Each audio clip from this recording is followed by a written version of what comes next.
Right before the sniper will, right after the cutscene where you get fired upon, Otacon pleads with you not to hurt her. Yes. Because he's in love with her. She was always nice to him because he looked after the wolves and all the genome foxhound soldiers wanted to kill them. Right. Which, again, always funny. These guys suck. Yeah. They're always getting beaten up. They see a bunch of wolves in Alaska where it makes sense for them to be, and they're like, let's kill them. They're kind of like an army of Fettermans.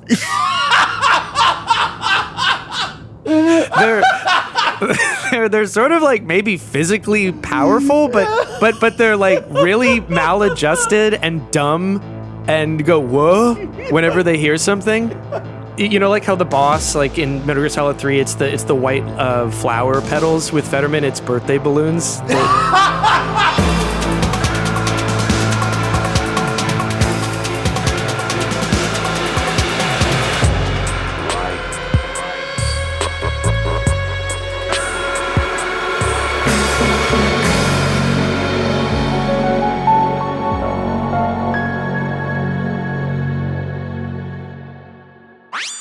Today's marquee or AAA games have possibly the longest gestation period out of any form of media. Even the most risk-averse and derivative cash grabs are routinely subject to 5 years or more of development time before they can even have something playable. But this was not always the case. The game that we're discussing today somehow began development, at least in the sense of commissioning artwork, designing characters and levels, and coding, in 1996, and was released in 1998.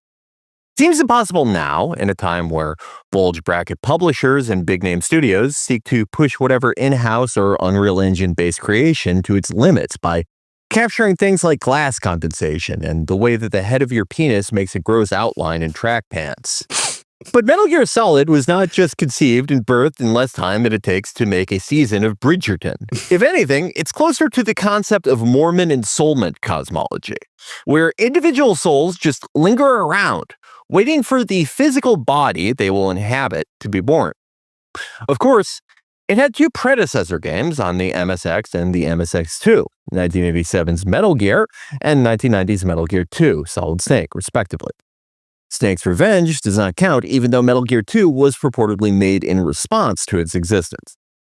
But Metal Gear Solid was a game waiting for the technology capable of carrying it. Even then, it just barely did. It was one of the few PlayStation games to require 2 discs to capture the entire campaign and all of its gigantic FMV sequences.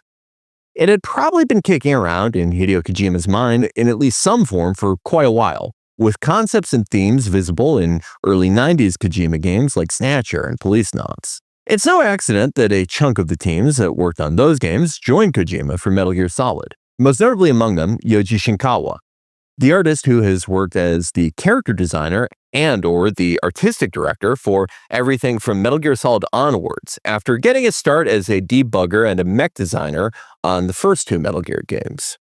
It's hard to argue that they waited too long or should have waited for another system more powerful than the PlayStation 1. This was unlike anything that had ever come before. It's not that there weren't any games that dealt in serious topics like nuclear proliferation or eugenics. And 3D stealth certainly existed as a genre before this. There were even games that had clear cinematic influences and touches. But nothing had ever been made with Metal Gear Solid's intentionality, where you actually felt that the creators wanted to change what constituted a video game, and they succeeded. Today, we're going through the design, the gameplay elements, and the story of 1998's Metal Gear Solid, and maybe touch on Twin Snakes a bit. Joining me today is Brendan James. Hello, everybody. I'm calling in from frequency 140.85. All Patreon subscribers, we have sent you a jewel case in the mail. You won't be able to hear my audio unless you look on the back of the case and punch that in.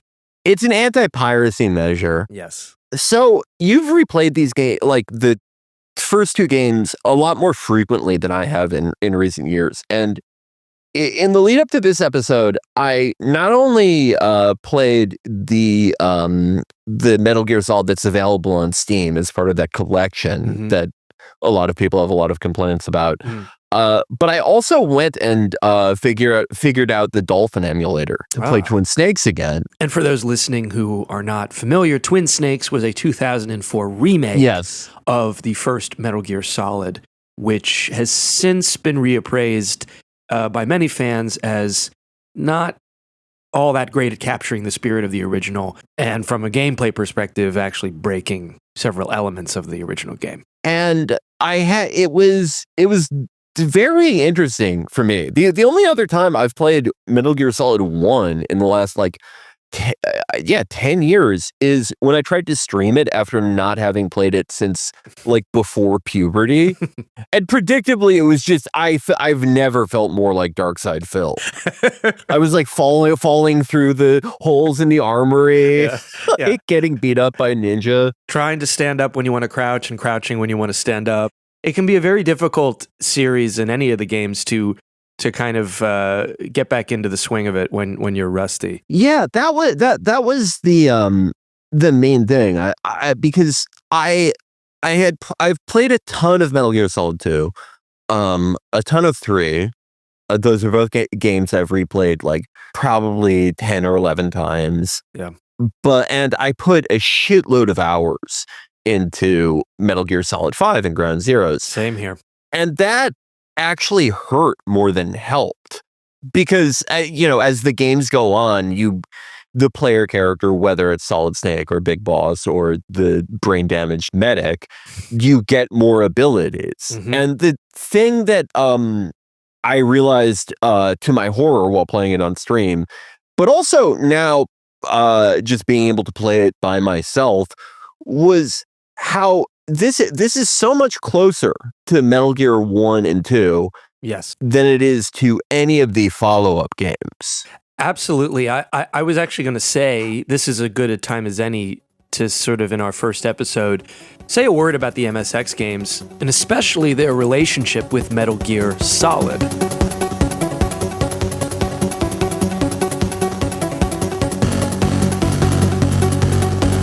The MSX was a home computer system that was released in the early 80s that was the original platform of the first two Metal Gear games, Metal Gear 1 and Metal Gear 2, before the Solid series came along. Metal Gear 1 came out in 1987 and Metal Gear 2 came out in 1990. And the MSX games, I went back and played them recently, particularly Metal Gear 2. And I really recommend anyone listening to this, although we will be focusing on the Solid series, to go back and play them because, from the story component, they sort of are the centerpiece, despite being 8-bit games. Yeah. They're sort of the centerpiece that unite the one half of this saga, the saga of Solid Snake, with the other half, the saga of Big Boss. And several important characters to the Solid series, and in fact, this game are introduced, Colonel Campbell and Gray Fox. And in the case of Metal Gear 2 itself, the gameplay is very, very good.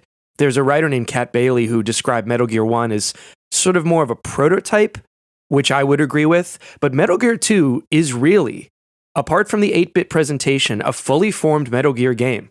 From all the way back in 1990, you can crouch, you can crawl, you can tap walls, you get the 3-stage alert system of caution and evasion.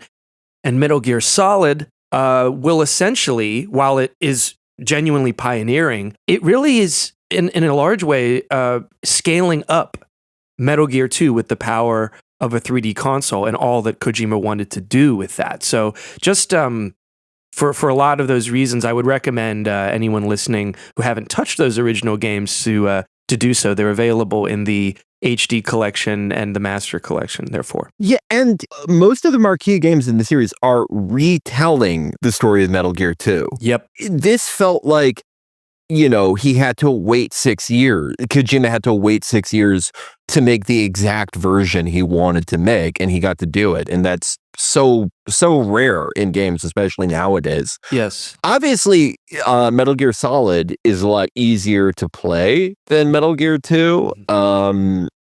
But there's not much more you can do as the player character. And something else that's striking to me is that, for people who don't know, the second MSX game, Metal Gear 2, never released in the United States. Yet Metal Gear Solid is a direct sequel to this game that came out on an 8-bit platform 8 years earlier. I kept thinking about that. Like I kept thinking about how I tried to do this. I tried to imagine how someone who how probably 98% of the people that have played this game experienced it, at least when it came out. For most of them, who the fuck is Big Boss? Like, what is his relation to any of this? Yep. This first game in the Solid series, it introduced all these elements of the eugenic stuff, the sort of overarching like deep state narrative that came to be defined, especially like the last two entries in the series. Almost all of the like emotional core of this game, like the relationship between Snake and Frank Yeager, Cyborg Ninja, the revelation about Naomi, all of this stuff. It does. I wouldn't say it hinges entirely on your knowledge of Metal Gear and Metal Gear 2 especially, but it is sort of a testament to how well made it is that so many people went in having no idea who the fuck any of these characters were. That, like, to them, Solid Snake, he's an incredibly well-designed character, but on the PSX, where no one really has a face, he looks like any, mid to late 20s action hero in any third-person game. Yes. You don't know why he sounds so, like, old and tired and and jaded by all of this, because to you, it's like, hey, asshole, this is your first game. Yeah. Act like you want to be here, you prick. Yeah. To your point about Snake and his character and what sells you on getting involved with any of these people, given that there's this big backstory you have to like sit down and read about if you want to understand it. Yoji Shinkawa's artwork, which appears in-game, especially in the codec calls, is what gives flesh and blood to the skeleton character models in most of the game that you see in the cutscenes. Because when you go into that codec call for the first time, you see the beautiful Shinkawa art and the minimal animation that they use with those great, like, kind of emerald green glowing portraits, and especially if you're a kid, when you're growing up with sort of polygonal games, you start to overlay that in your mind over the more primitive 3D technology. And it goes a long way. In general, Shinkawa's art in general with the Solid series is such a huge part of the slick, just cool factor that makes Metal Gear Solid so distinct. That is a great point. And that was one of the things I missed, with Metal Gear Solid 3 and all these games where, they had the technology and the budget to animate these calls, and, later it was just done away with entirely. I really missed those minimally animated Shinkawa codec calls. He is, the way that he depicts everyone, it both gives you kind of an idea of what they're about, what their personality is, what their central theme is, but it also makes you desperately want to know more about them. His art is kind of people's first introduction to these characters. It contributes to this general feeling that these games give that is so difficult to describe.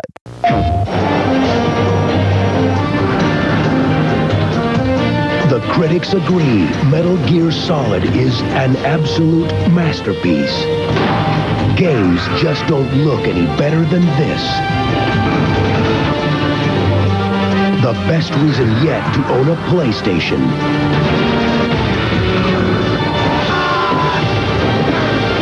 Metal Gear Solid by Konami. PlayStation. The first game, I will say, as we launch into it now, it is a steel trap, just as a game. Yes. Just such a confident vision from a young artist hitting his stride. And the ambition is one thing. This is a series where sometimes there's never a dud in this series, in my opinion, when it comes to the ambition and the scale of what they want to do. Sometimes the execution doesn't quite add up. But this game is one of both extraordinary ambition and extraordinary execution, and that's what makes it legendary. And successfully bringing together just the tension and the thrilling gameplay the cinematic feel and presentation, the heady themes, the superb voice acting, the music, and the as we said, the Shinkawa sheen to it all.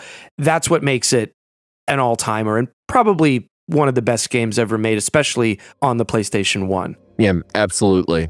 All right, so let's just launch into it. Yeah.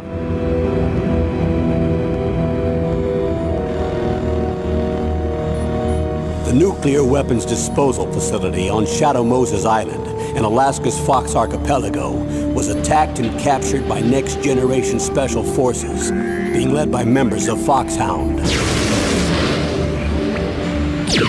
They're demanding that the government turn over the remains of Big Boss, and they say that if their demands are not met within 24 hours, they'll launch a nuclear weapon. You'll have 2 mission objectives. First, you're to rescue DARPA Chief Donald Anderson and the president of Armstech, Kenneth Baker. Both are being held as hostages.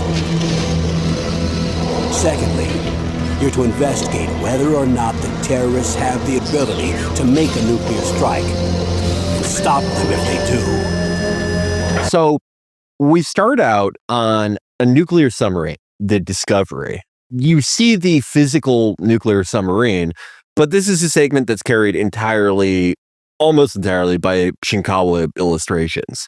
Because you see your protagonist, Solid Snake, he is naked, and he's being briefed by Colonel Roy Campbell. Campbell's been brought into this on the request of Jim Houseman, the defense secretary. Shadow Moses, this nuclear disposal facility in Alaska, has been taken over by terrorists who are demanding $1 billion and the remains of Big Boss. They have genome soldiers who represent the NPCs that will occupy most levels, who are just dupes who signed up because of that lava monster commercial, and they got injected. This is always so confusing to me. They got their senses were enhanced by Big Boss's soldier genes. Yes. Is what the Wikipedia says. Yes. And I always said, like, how did that did they drink Big Boss's semen? Like, I never got it. That was one of the things that never made sense, and they never tried to explain it, which is good. The genetics in this game are a little dodgy. But yeah, you get the dossier. There's this Foxhound, which, if you had played the MSX games, you know, is Solid Snake's old outfit, or he served in it, and they've gone rogue. And you have, in this case, this is keeping in the tradition of the MSX games, you have Decoy Octopus, and these Shinkawa sketches are great. He's the master of disguise. You've got Psycho Mantis, maybe the most iconic villain or boss fight in this game, who's the freaky psychic who can make your controller do rumble. And then you've got Vulcan Raven, what does Campbell call him? A giant and shaman. Like colossal shaman. Yeah. Those are like nothing in between those. Then Sniper Wolf, the sexy sniper who falls in love with her targets for as long as they're alive, so that she can never take her eyes off them. A Kurd and a benzo addict. She's a Kurd. Yeah, they work that in. And then Liquid Snake at the top of the pile, who we don't know this yet, but is directly related somehow to Solid Snake, and they don't quite understand why he looks just like him, but that becomes clear. Yeah, and you're also introduced to your team, and this is a big thing in not all the Metal Gear games, because you don't always have this setup that you're ostensibly acting on behalf of, like, you know, the US or the Anglo-American order, as in 3 or whatever. But I always think of this as a very Metal Gear Solid-y thing, and I kind of miss it in the games that don't have it. You get Roy Campbell, obviously, there. I think you're introduced first to Dr. Naomi Hunter, who injects a naked Solid Snake with what she says are nanomachines. Yes. End up like restricting some of his behavior later, not behavior, but actions, I would say, later on. And that it's a hint to something that will become a huge part of the series, and even non-canon entries like Metal Gear Rising. Yep. But keep that in mind that what, you don't like Needles scene where she laughs? That's important. You get Natasha Romanenko, who is a Ukrainian-American weapons specialist. Every character, even if they're only on your codec, gets like an origin, gets a reason that they do the thing they do. Yeah. For Natasha Romanenko, it's that she grew up kind of in, she had family members that were afflicted with horrible illnesses due to Chernobyl. Yep. Romanenko becomes a weirdly important character. And Metal Gear Solid 2, her writing is a huge lore dump. Yeah. Yeah, and one of my favorite characters who like gets like 2 lines in the entire series, Richard Ames. I loved Ames because he is like the Shinkawa design is so strong with him because he's supposed to be like a stand-in for like a man of the deep state. Yes. And as I got older and would read about like Gladio and stuff, I would always imagine everyone is Ames. Yeah. He's just so good in that role. Brother to Mark Ames. And they went they took opposite directions in life, obviously. It's so weird. I mean, that was the reason that Mark went over to Russia in the first place. he was trying to get the story from Natasha and put it in the exile.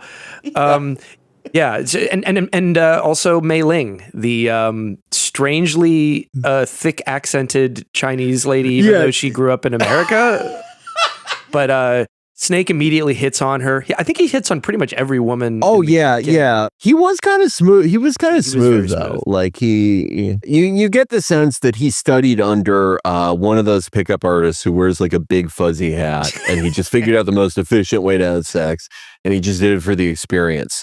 But yeah, we get introduced to the concept of on-site procurement. You're going in with nothing. Snake gets inserted with I love Metal Gear Solid 3 does this too, where you get to use like a concept vehicle from like the latter Cold War that no one really used. In this case, it's a swimmer delivery vehicle, which maybe I don't know as much about aquatic stuff, so maybe that exists. Someone correct me if I'm wrong, but it's a cool little like stealth single man like drone looking thing that he takes for underwater insertion, while 2 F-16s are going to create a distraction so he can get to the docks. Right. And you are right, you are given control as Snake is surfacing in the water. Yep. And right away when you step onto the cold hard floor of this facility, immediately the tones, the color of the game, it's these really steely blues and silver and steel, and you've got these icy synthesizers and these cold pulses underneath. It's just such an excellent confluence of stuff to get this atmosphere into your veins right away. This is a lonely, menacing, and cold cage you're in at Shadow Moses. And then of course, you have to crawl through these guys in the first element of gameplay, which I do like the sort of trademark goofiness of this series, where these are genome soldiers who have been injected with super soldier DNA. But even then, they're kind of presented as goofs. Like they're yawning. And they're kind of like, what was that? Huh? Whose footprints are these? Huh? What was that noise? But one thing I love about this game, and I think with this game, you really have to think heavily about the time that it was conceived of, written in, and made and released in. 1996 to 1998, this game is so much about determinism, and determinism is a big element in 2 also. But I think it's so interesting that these games that were made in a very unipolar world. Yes, I was about to say this. There's so much about this idea of everyone operating exactly according to what their programming dictates, and that no change, no aberrant nature can be shaken out of it. And then as the world becomes more chaotic and degenerated, these games become more about like the chaotic outcomes that are created through, information warfare or I think about how in all these, Metal Gear 1 and 2 in this game, the Metal Gear itself is this super weapon, this like world-changing thing. Mhm. And by the time you get to 2, Yep. any game that takes place chronologically after 1, everyone has a fucking Metal Gear. Yep. Everyone in the world, like Hal says, NGOs have. He Metal says Gears. every NGO and .com has a Metal Gear. Pets.com had a fucking Metal Gear. Yeah. The other thing is, this is not unique to Metal Gear by any means. Like a lot of media in the 90s, it's not comfortable with the idea of the end of history. Yes. And Solid Snake says to, I believe, President Baker, he says, the nuclear age ended with the Cold War. But the president is like, no, it didn't. And then he starts telling you about Metal Gear. And it's this sort of nagging feeling on the part of the creators of the game that we can't all possibly believe that it's a unipolar world now, like for good. Yeah, and there's a lot of talk about like Kojima predicting the future in some sense. And I think in this game, it wasn't necessarily like a crazy out of nowhere prediction to hint, as Kojima does with the Gurlukovich soldiers that you find out about way later in the game as a representative of Russia, and then explicitly talking about the rise of a new Russia. It wasn't crazy to talk about that in 1996 because there were obviously world events that suggested that maybe people in Russia maybe were a little bitter about having their life expectancy like cut by fucking decades and having their country looted. Yeah. And there was still nuclear power, and there was obviously, NATO's intervention in the Balkans too, flared things up. But there was a lot of suggestions in that game, as close to you can get as like an authorial voice reaching through and saying this, that no, this is not all figured out. We have no idea what the fuck is coming, but it's not just going to be George H.W. Bush's infamous New World Order forever.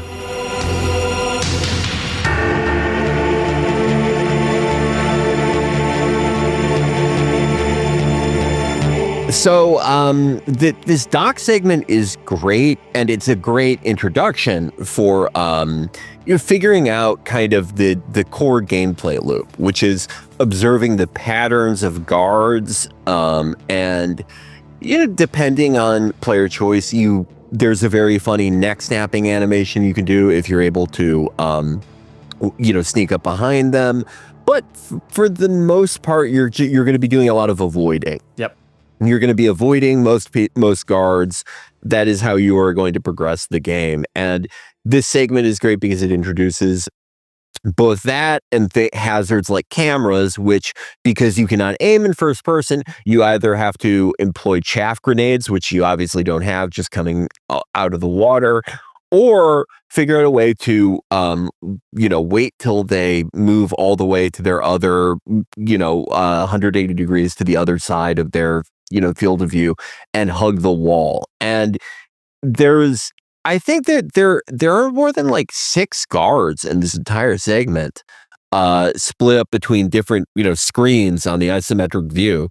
But they really introduce you to like the main types of things that you're going to be experiencing in this very, short segment. And I think it's especially important for the themes that are around both Snakes in this game. Solid Snake, until I think about a scene right before you change discs, if you're playing on PSX or GameCube, he is an animal.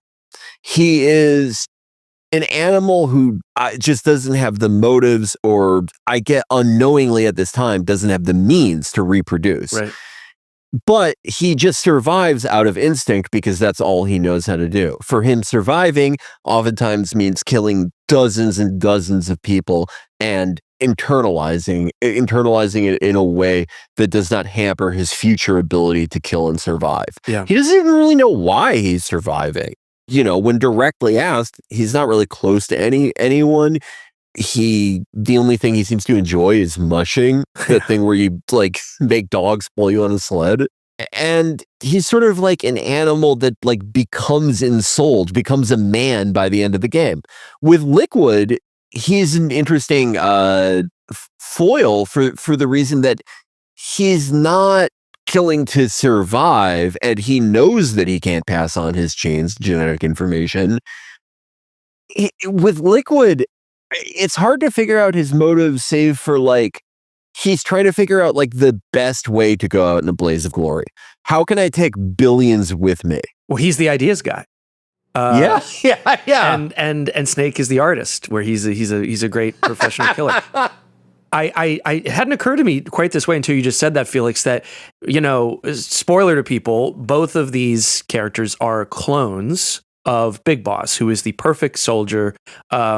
In MSX, in the MSX games, he's the villain, but Solid Snake is sort of the half of Big Boss, if you like, that is in touch with that animalistic instinct, gut level, hunter killer soldier stuff. And he has no higher operating, you know, function than that. He doesn't care about values or code or whatever. And his life is rather empty besides his physical abilities.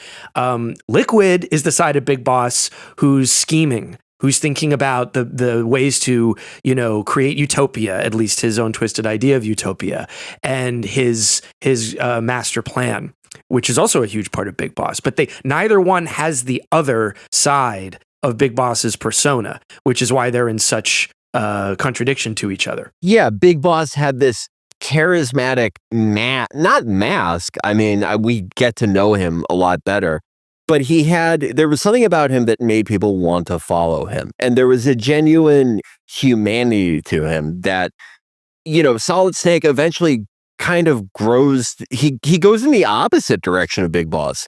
Big Boss always had this humanity and charisma while attaining these skills.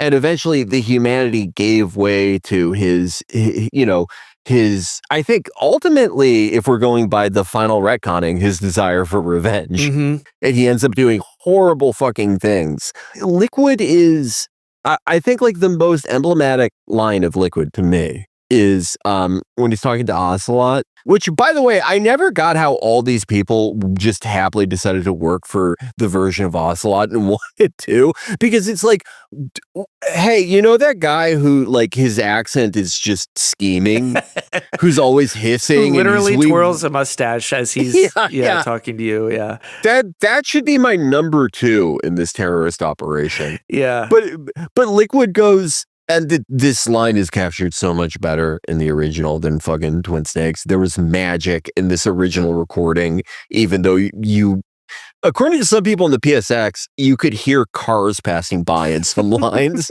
But there was still fucking magic in those voice lines. We're not going anywhere. We're going to dig in here. We could still escape.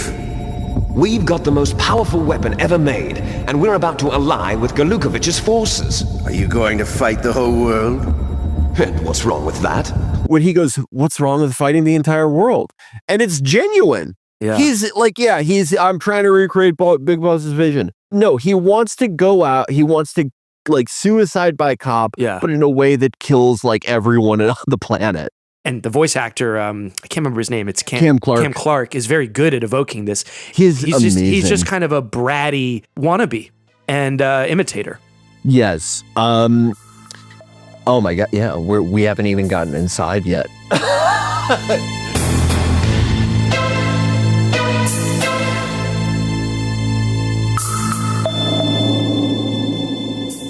We make it into the vents where we are first contacted by Master Miller, a survival specialist affiliated with Foxhound, who he was in Metal Gear 2 and was he in Metal Gear 1? No, I think he shows up in Metal Gear 2 for the first time. And this is a super retcon character later on. Oh yeah.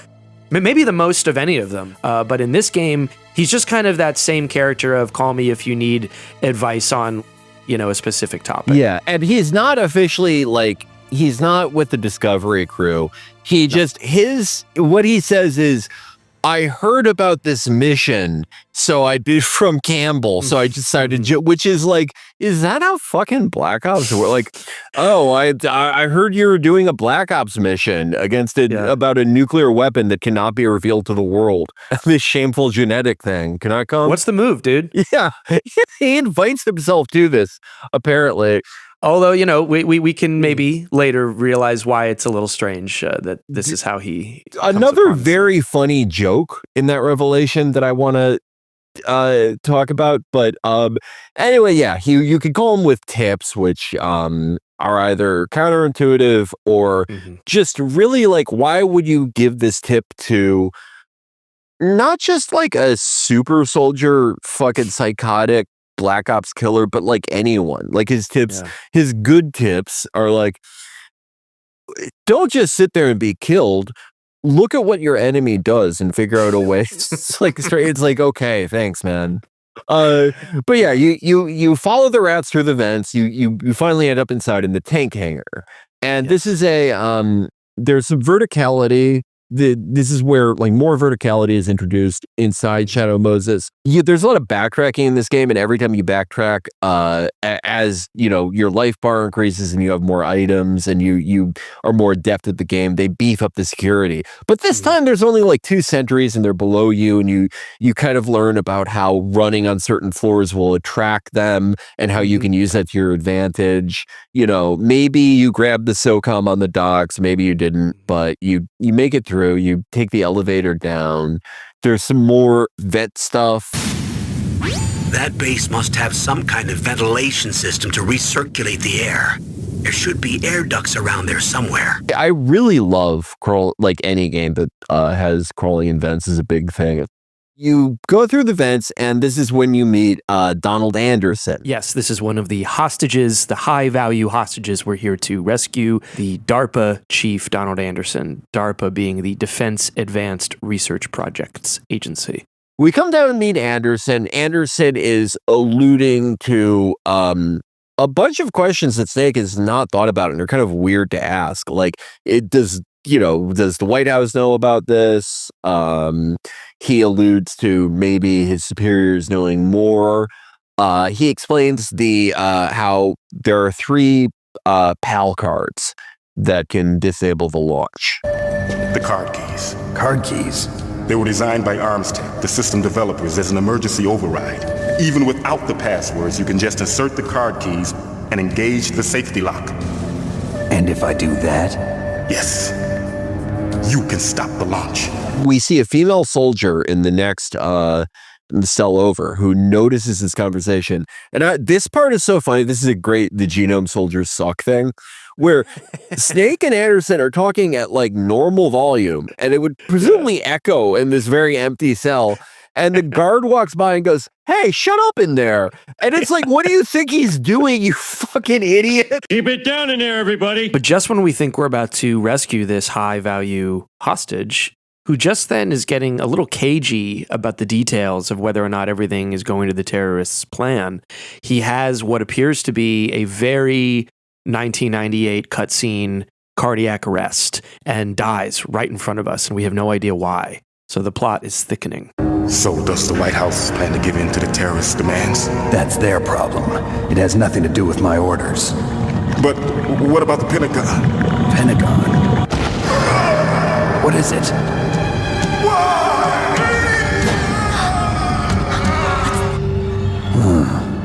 Dead. Yeah, and Meryl, the female soldier in the other cell. Who we should note, the colonel is personally asking us to rescue because she is his niece. Yeah. She's also in the mix. Somehow Meryl tricks a guard and beats the shit out of him. I don't know how she, with his great genetics and all.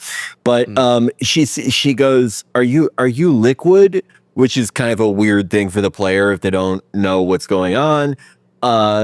And then sees the DARPA chief, Donald Anderson, is dead, and goes, you killed the DARPA chief, you bastard. And Snake, I mean, this is their meet cute. It's a big misunderstanding. But before we know it, we're swarmed by 3 genome soldiers. And this is after, Meryl had been holding Snake up, and Snake did one of my favorite interactions in this entire game, when he goes, Is this the first time you ever pointed a gun at a person? Your hands are shaking. Can you shoot me, rookie? Careful. I'm no rookie. Liar. You haven't even taken the safety off, rookie. I told you I'm no rookie! You're not one of them, are you? Open that door. You've got a card, don't you? Why? So we can get the hell out of here. Looks like we'll be a little delayed. What are you doing? Don't think! Shoot!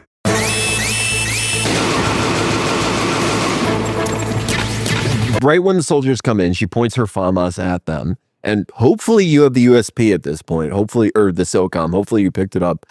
And Snake goes, don't think, just shoot. And this part of the game is this is to me the big reason why Twin Snakes isn't as good. One of many reasons. Playing this on the original version where you cannot aim in first person and you have to sort of aim Snake using the left analog stick. When you're killing, you end up killing like 9, 10, 11, 12 soldiers in the scene. And it's not that it's super difficult because Snake has like Kevlar skin even on some higher difficulties, but it doesn't feel good. Yeah. It's not that it sucks to play, but the actual gameplay things that you have to do in order to kill one guy, much less several waves of guys. The difference between doing this with first person aiming and doing it in how it was in the original is the difference between like setting up a shot from 2,000 meters away, calculating the Coriolis effect and landing a perfect shot that instantly kills him, takes off his brainstem. It was silenced. No one saw you. You're out of the same. And then going up to a guy and just bashing his face in with a hammer. Exactly. It feels so crude Yeah. when you're doing it. And as you say, it's not like, this game isn't fun, but this particular act of just spraying guys, it's not what's fun about this game. It's not satisfying. Yeah, and this is a really brutal scene because in between waves, Meryl doesn't shoot for one of them, and Snake goes, What are you waiting for? Shoot! Don't talk to me like a rookie. I'm telling you, shoot! and this is probably her first time ever shooting anyone. She just freaks out and she just like massacres these guys, but she's crying and she's emptying the mag into their body. We see, as best as the PSX could depict this, like their guts flying out, they're crying. It's really horrific. It's really fucking horrific. Well, to that very point, as we make our way to our next set piece, we meet a few characters, but one that really introduces the idea to me that in a lot of ways, this game is a horror game. Absolutely. We meet him in the middle of doing battle with the first boss of the game, the first member of this evil foxhound unit that we meet, Revolver Ocelot, who is one of the most important characters in the series and the first official boss of the game. I've been waiting for you, Solid Snake. Now we'll see if the man can live up to the legend. Just as we defeat Revolver Ocelot in the boss fight, this cybernetic, faceless ninja drops from the ceiling and slices off Ocelot's arm, and he screams and runs away. But he disappears, and then we speak to the president of Arms Tech, who's been this hostage of Revolver Ocelot and who's been tortured by him. And he explains that deja vu for Snake, there's another Metal Gear, another walking, undetectable, nuclear-capable robot dinosaur that the government has been building here at Shadow Moses. This raises the stakes and adds a new layer of danger to all this because it's not just that they have a nuke, it's that they have a technology that Snake is well aware of, which allows you to, have a greater ability and capacity to start nuclear exchanges through a mobile metal dinosaur, basically, at any time you want. And it's capable. The big thing with Metal Gear Rex, too, is they don't go into a ton of detail, but basically the nukes it launches, they are sort of like low observability, like stealth intercontinental ballistic missiles, which is like guaranteed first strike. I just wanted to point out that this Baker scene, right before the Meryl thing, this is the first time that Snake is sort of getting antagonistic with the Colonel and going, what's going on? Like the DARPA chief just died. He's asking me all these weird fucking questions. What's up here? This is a bit like, this is not just like a normal terrorist cell like we're used to. What are you not telling me? And Colonel Campbell kind of sadly goes, if I knew more, I'd tell you.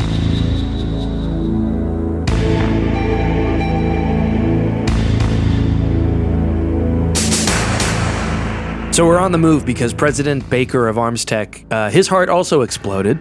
And before he died, though, he told us to seek out a scientist that was working for him. And one of the other major characters that will become a huge part of this series, Hal Emmerich, also known as Otacon, who is being loomed over ominously by the cyborg ninja.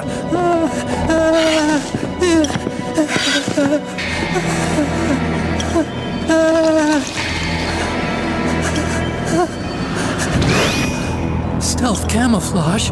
Who are you? Where is my friend? And here's where we fight the cyborg ninja.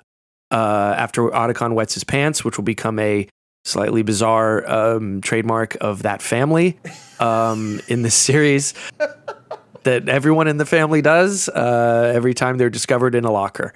And despite that moment of bizarre comedy, this is one of those horror moments. The moment right before this is one of those horror sequences I was talking about. We make our way toward this discovery of Otacon in a hallway just strewn with the corpses of these genome soldiers, with blood smeared on the walls, pools of blood on the floor, and their mangled bodies everywhere.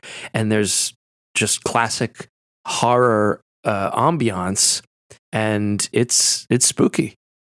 I want to point out, we've been making fun of the genome soldiers. It's so important to see the way in which they were massacred and their piled up bodies leading up to this, because that scene with Meryl where she actually does shoot back, and if you don't fire, she will, like, at least on normal difficulty, like kill a bunch or all of them. That's how you get past it in like a Fox rank or a Big Boss rank, is you need to just position yourself so that she does most of the work. Yeah. But most of the time when you are out in levels and getting discovered, and especially when those like riot shield guys come out, the evasion meter in this game is very generous compared to follow-ups. But if you're just trapped in there, especially in the nuke building, which is the author of many continuous screens, you do get fucked up when there are like 4 or 5 or 6 of these guys. And meanwhile, this guy has not only massacred these guys, he's doing it with a sword. A high-frequency blade, my favorite made-up weapon in this entire series. So fucking cool. This is an early look at the kind of futuristic, nonsense technology that would increasingly work its way into the series. To good and ill effect. The explanation for the high-frequency blade, by the way, is that a high-frequency current runs through. It's a normal sword with a high-frequency hilt that makes it does something to like their ions where they can cut through like anything. And it doesn't make any, I don't know anything about physics, but I could tell you that does not make sense. Like if that exists, if you could do that, they would have done that for like industrial processes. But it sounds real enough where you're like, that's so fucking cool. I think that's what that guy Eric Weinstein's physics paper was about, the ion sword being real and trying to figure that out. He tried to prove it. Maybe he did. I don't know. Yeah. So this fight with Ninja with Cyborg Ninja I found it super difficult when I was playing on stream, but playing it now, it's all the fist fights in this game. There's a very simple way of just like timing it so you exactly fuck up their animations. Yeah, you loop them, you get them in a loop. Yeah, but this is a great example of something I've talked about previously that I think is important prism to look at games from the late 90s and early 2000s and into games, more contemporary games. this idea of synecdoche versus simulation. Mm-hmm. Synecdoche, or just like the idea of a very simple, small, singular thing representing a more complex procedure. Mm-hmm. That's kind of the term I use to explain this thing in games where, because of technological limitations and, how many animations there already were, they couldn't have boutique animations for CQC sequences. They couldn't make like a fighting game within this game. You're just doing the punch, kick combo over and over again, or like rolling into him as a gag. Yes. But, you are so into this environment and these characters that it represents the things that you see them do in the cutscenes. Yes.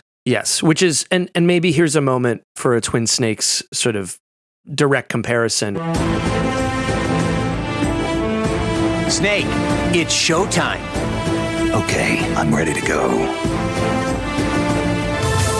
Metal Gear Solid, The Twin Snakes. One of the large failures of the Twin Snakes by most people's estimate, I would have to agree with it. Yeah. For people who don't know, Twin Snakes was directed not by Kojima, but by the celebrated Japanese director Ryohei Kitamura. And it has a lot more of that kind of bullet time, acrobatic backflips off of a missile type of stuff, which you get a little bit of that kind of thing in Metal Gear Solid 2, but even then, the context is different, and it's hardly anywhere near as much as Twin Snakes injects into the story. And it makes way more sense for Raiden to do that. That's what I mean, is that Raiden's doing it. Yeah, and then in Metal Gear Solid 4, even more so. But as you said, kind of what I was trying to say visually with Shinkawa's art, in the cutscenes, Snake is still doing stuff. He's doing stuff that's a little cooler than what we can do in the engine of the PS1 or the game. But you still believe you're that same character. And what totally breaks that is in Twin Snakes when you're watching your character do like a series of physical feats that you never have any opportunity to do. You can't even fucking jump. Yeah, you don't even have a jump button. Yeah. Yeah. I hated it the most in the back half of the game, what they do with the liquid versus solid fight. And you made a great point about how much the colors kind of act as emotional and gameplay cues. I always think about that dock scene because there's so much harsh light. And obviously this is before like shadows could become a big part of stealth games. Splinter Cell was obviously the big pioneer there, but in a sense, you are kind of looking for shadows, even though they aren't a gameplay element. You're trying to find anywhere that isn't drenched in light. Yeah, and doesn't have a billion eyes on lamps. Yeah, above you. Yeah, and then I think about the thing I think about the most with the liquid fight on top of Rex and the escape and that entire part of the game, the entire like last, I would say like third of the game. I think about how much like angry reds there are. Yep. But it really, it's the feeling of all this being burst open. And it's the feeling of like the man bursting through the shell, the psychopathic killer shell of Snake. And it's so good. The other thing, this is a great point too about the acrobatics. Like, I think that sort of stuff is great in the like a Devil May Cry type game. Perfect. But in this, it's so discordant because Snake, you're constantly getting like Snake is this, like a lonely, sad, sociopathic killer, and the only thing he enjoys is warfare. And it's like you look like you're having a blast. You're doing backflips, like Taekwondo bullshit. Like I'm a old beaten down killer. Anyway, time to do 3 backflips on top of a missile. Yeah, like, and do a thumbs up. Yeah, it's you seem like a really happy-go-lucky guy. We can talk about Twin Snakes maybe at the end a little bit more, but the other thing I'd say is the music is also way off. It's like a guy running on stage, pumping his fist, going like, "Are you ready to take it to the extreme?" Yeah.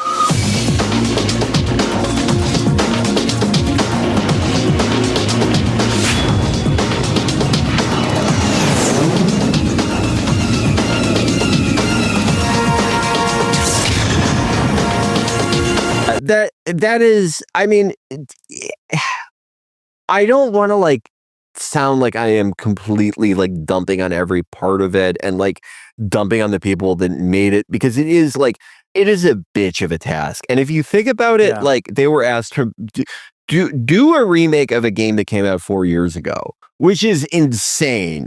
It is insane. Like obviously there was a huge technological leap between that generation of consoles and the next one.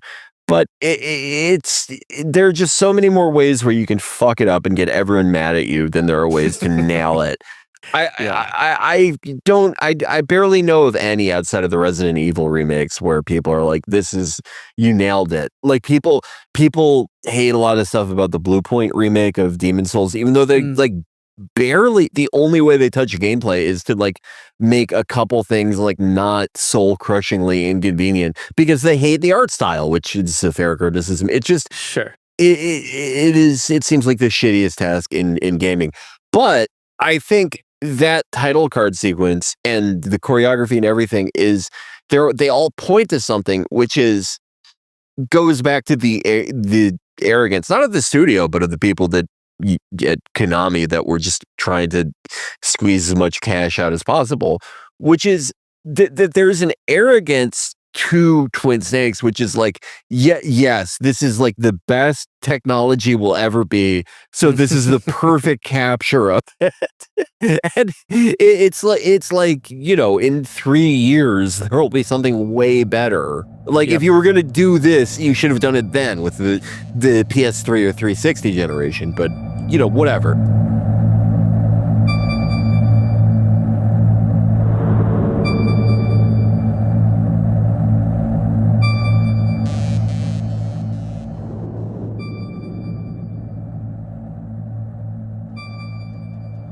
And so, at the end of the fist fight is Gray Fox keeps, or Cyborg Ninja, as we know now, keeps saying these things like, good, you know, finally someone who can push me. And then he freaks out, and then the optical camo goes on and he's gone. And Snake pretty early on says, I think that might have been Gray Fox. And Campbell goes, no, there's no way. He was killed in Zanzibar, Metal Gear 2.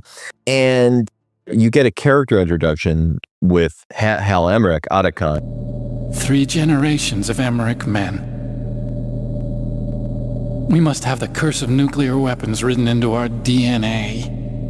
And I really love the voice acting, the performance through all the games of Christopher Randolph. The character could so easily be annoying and cloying, which he is as a character, but there's just this sort of sweetness to him that does not grate on you. At least it never did on me. And never. He really is a kind of gentle soul, which is what makes it so interesting. The way that the series will go on to depict his father, who looks, as it often happens, looks just like him and is voiced by the same actor, is such a different character. But Otacon here is really our new best friend in the series. Yeah, and this is the thing, going back to it, the thing that I ended up thinking about way more than I ever did was how much of this game is about Otacon's, not only his development as a character, but he's another dyad that exists in the game.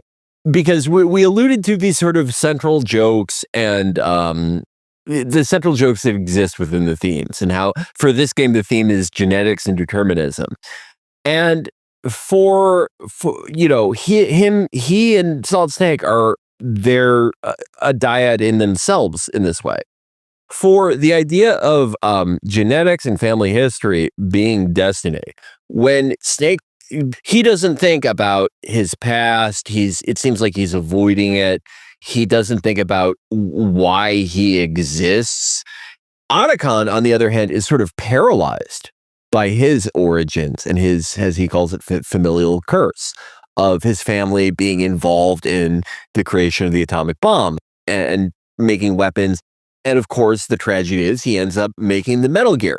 The central joke there is, okay, so you wanted to break from your family's curse and you were like, I know, defense contracting. Yeah. And they don't, like, this is another thing I think that is deliberate, because there's so many moments with Otacon throughout this game where you're like, can you just open the fucking door for me? Can you make the elevator work? They do that a lot in the second half, and Otacon, who is able to traverse Shadow Moses because of optical camo, he says something very interesting, a couple things that are very interesting. Like, I can't do that. I'm not a soldier. I just use the optical camo. I pretend that I'm not there, and so I feel safe.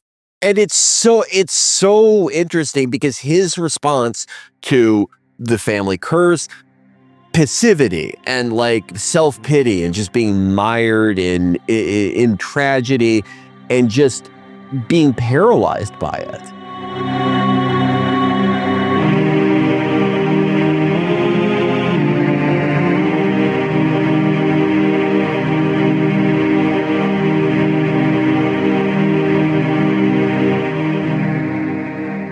And so the next story beat is that after meeting Otacon, we try to contact Meryl and discover she's in danger and we have to go find her. Otacon gives us another pass card, a level up, so we're able to enter a new part of the nuclear complex, which is the office section. And this is where Meryl, we now know, in order to keep safe, has disguised herself as one of the guards. And you have to determine which one she is because she's going to walk differently than the male guards.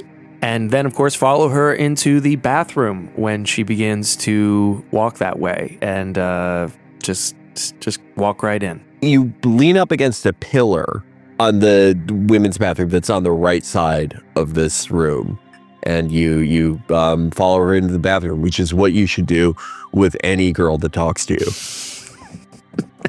And it is here that we meet maybe the most iconic villain of the first game in the Solid series, Psycho Mantis, the telepathic gas mask wearing demon. Why is he so iconic? Because it's probably the first game's most overwhelming set piece in which all these tricks are played on you. He reads your memory card like he's reading your mind. He is seemingly unstoppable until you figure out a way to literally game your system. And he even appears to black out your TV in an attempt to get the better of you. Now I'll read more deeply into your soul. I can see into your mind. You like Castlevania, don't you? You enjoy role-playing games. There's so many things in this game that they were copied in later games. When you're talking about how Hal, his character is cloying, but he is like you as a player and someone experiencing this narrative, you don't feel annoyed with him. Mm-hmm. That made me realize how many Otacons there are in contemporary games that try to do that, but just annoy the fuck out of you. And the latest trend is to make them a sassy AI, which is just like, fucking kill me. With Psycho Mantis, there's tons of fourth wall stuff. I mean, he reads your memory card. Mm-hmm. He comments on your playstyle. If you have been sneaking through a lot of levels and have been saving a lot, he says that you're very meticulous. If you've just been playing like a psycho and gunning people down, he says that you don't care, you kill. But then he makes you put your controller on the floor and he moves it using the rumble of the, at the time, DualShock 1.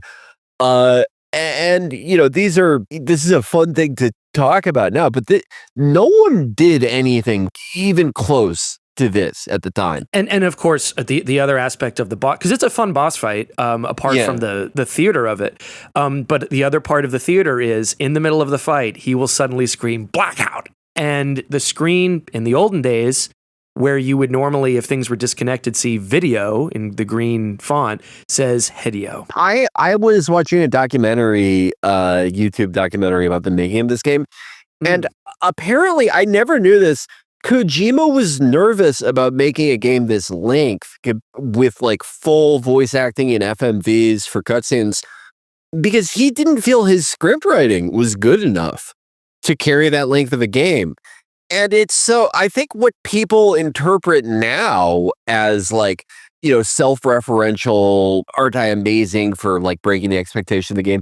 It's sort of like in the same way that there are like, these big stealth tests and then levels with like one guard or none as sort of a tension breaker. I think that's Kojima sort of saying to the audience, like, okay, this is my first time. I too think this game is kind of silly. And games are inherently kind of silly, I know, but I'm still trying to talk about these serious things, but it's not, it's the opposite again. And this is a thing that greatly influenced other games, some to their detriment, this sort of like fourth wall, like self-referentialness, but also, the sort of mix of like extreme drama and tension and horror with comedy. There's a games guy on YouTube who I really like, Tez Snaker. He coined this amazing term for this phenomenon that is in so many contemporary games. He was talking about like the last Dead Rising game that came out. He called it red-faced seriousness, which it describes when a game is just bombarding you with like shitty joke after shitty joke, like topical late 2010s type shit.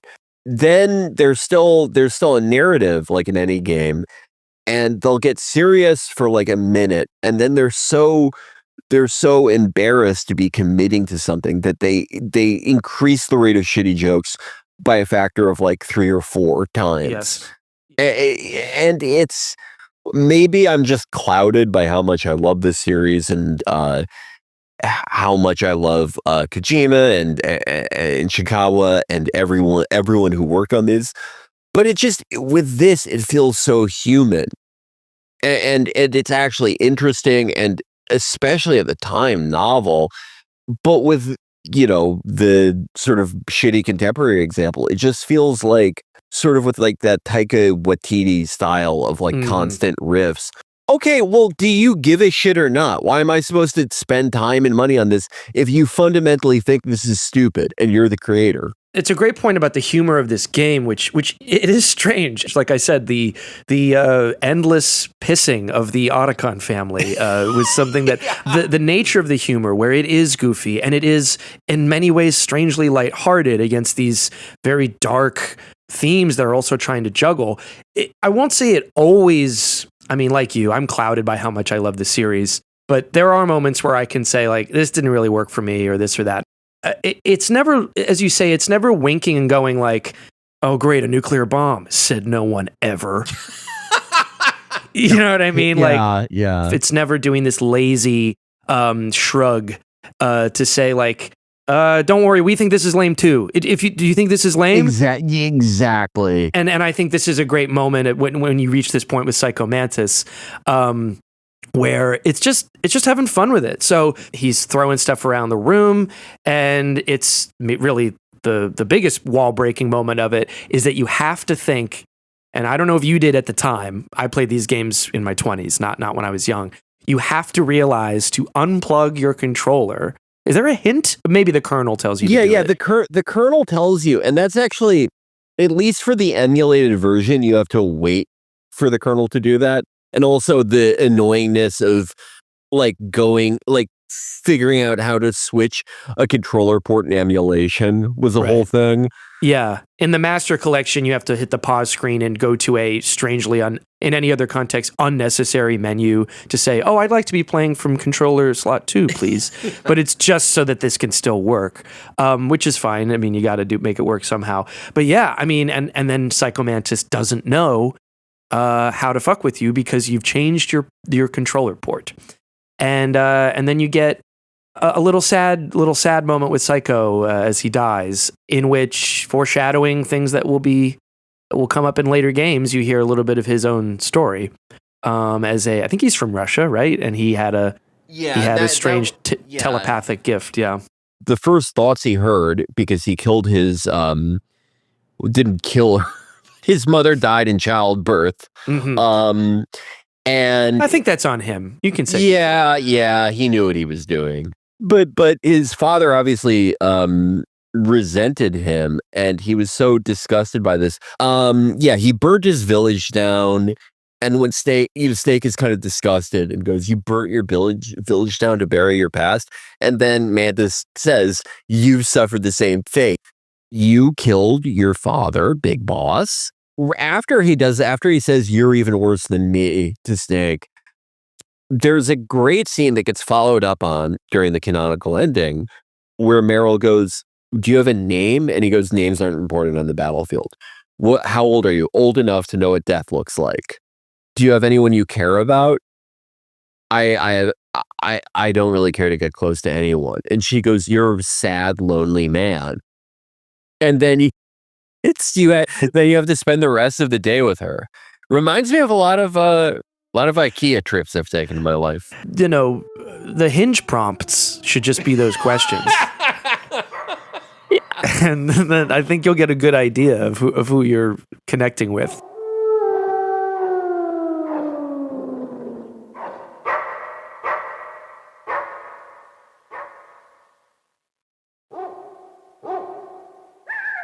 So by now, we are aware of where Metal Gear Rex is being held, and that is the MacGuffin that we're after, and we need our key cards to successfully disable it. And it lies by the communication towers, or through them. So we see this communication tower in the distance and head toward it through a stretch of quiet land that belongs to the wolves. You can hear them all around you. And you need to watch out because I guess even despite Snake's work with huskies, these are half dog, half wolf, and they don't like you, and they will fuck you up if you aren't careful. But if you let one piss on you, then you're fine. Yeah. If you're a psycho and you like press attack around Meryl, they will fucking maul you. Yeah, they love Meryl. Yeah, it's interesting how they love Meryl, but maybe they're used to their master, who is the next boss you fight, Sniper Wolf, and they're more comfortable around ladies. And this is like a two-part fight because you go into it with a just kind of corridor sniper battle. It's primitive compared to the future sniper battles this series will really run away with. Meryl is wounded, and you have to do a big backtracking section. I don't mind backtracking. I love backtracking. I'm a Resident Evil guy. I love my backtracking. I find that Shadow Moses is even more rewarding to kind of dwell in and revisit sections of when the game makes you do that. And it really makes you do that here because Sniper Wolf snipes Meryl. And she is lying bleeding, maybe dying on the ground, and you have to run back against the clock, I believe, to find in an area way back a sniper rifle. Well, I love everything about this sequence, and this is sort of the last big thing you do before you change discs, and they're not split entirely evenly. The second disc contains, I'd say, that's 25% of the game. But you know, hopefully you have been paying attention to key cards during other backtracking segments and have stocked up on pentazimine, the drug that Sniper Wolf is weirdly addicted to. It's a strange benzo to get addicted to, but whatever. It's got results. It really does, because it was the only way I could get past these segments. Oh, no, I can't imagine just free scoping her with none of the drugs. Yeah. I'm sure there's some psycho who has a clip of him doing that in 2 seconds somehow. Oh, definitely. But I love the backtracking segments because, again, they beef up security, or they add some sets of variables to these levels you've been through that reflect your growing aptitude to this game. Mm-hmm. It doesn't just, vary up the gameplay, but it goes a long way towards making the world you're in feel responsive, to make it feel like they are responding to whatever security breaches or fuck ups in the guard routine. Exactly. Well, also for the player, and again, this is revisited in the second one, but it also really makes you feel like you're on an assignment where you're just stuck on this fucking base, and you start to really know it. You start to really just know every inch of it because you're trapped here for 18 hours. And if it were so linear that you just leave every section behind, I think that would actually take away the feeling of authentic immersion as an agent, as Solid Snake. And I agree entirely on what a detriment to this game it would be if you just are breezing through, because it's like, again, it's kind of the same idea with the cutscenes in Twin Snakes. It's like, well, this doesn't seem like that much of a fucking suicide mission if I'm just blazing through everything. But when Meryl gets shot, the conversation that you have on the codec with Naomi and Campbell is a crucial moment in Snake becoming a fully realized person. Naomi, Dr. Hunter says to him, when he says, "I'm going to save Meryl, I have to do it." And it is the most conviction that Snake has ever had about anything at this point.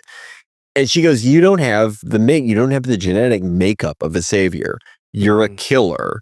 And that there's some extra weight to that later on that you find out. And Campbell is, you get the sense that maybe she's the next step over from Nice. The other thing, You'll need a sniper rifle. Colonel, take it easy. I'm gonna save Meryl, no matter what it takes. Okay. Thanks. What's wrong, Naomi? Nothing. I'm just surprised you're willing to sacrifice yourself. You got the genes of a soldier, not a savior. You trying to say that I'm only interested in saving my own skin?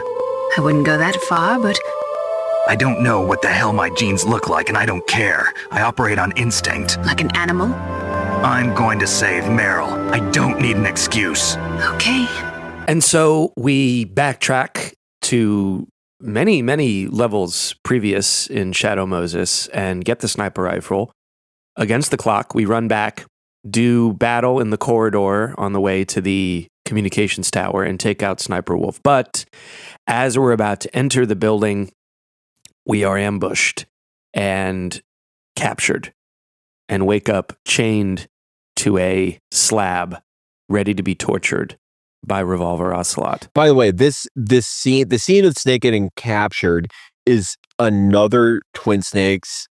They don't totally fuck this scene up, but it's silly when Twin Snakes does it, because it's like, I've seen him like run on missiles and like karate kick 50 guys. And now she's like, a woman sneaks up behind him and he goes, whoa, and then he's fucked. There's just no way he'll get out of this one. Yeah. To make it fit with the Twin Snakes cutscenes characterization, they should have, like, the Gurlukovich soldiers should have come in. There should have been 1,000 guys. And even then, I'm not sure. But yeah, you wake up being tortured, and Ocelot is torturing you. And by the way, we were talking about, why do these guys keep hiring Ocelot? Ocelot has already killed one guy in the course of torturing him. Yep. And all Liquid says is like, don't let it happen again. It's like, he obviously killed him on purpose because he's a fucking triple agent. And which we don't know yet, but we don't know yet. We find out. Stay tuned. Yeah. Again, he's giving the most untrustworthy guy in the world his juiciest target.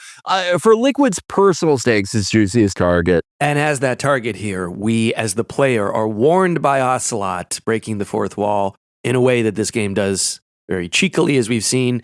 If you don't survive this torture section by button mashing effectively, you're fucked. You got to go back to your last save. And he gives you an option, a button to press if you want to just submit, but that will change the ending of the game if you select that. Snake, it's been a long time since you saved your game. Yeah? So what? If your body can't survive the torture, it'll be game over. You really want to travel down that long road again? Come on, I won't tell. Why don't you just give up? You have to press, on PlayStation, I think it's circle. You have to press circle repeatedly against the electroshocks that Ocelot is giving you, and it's pretty easy to pass.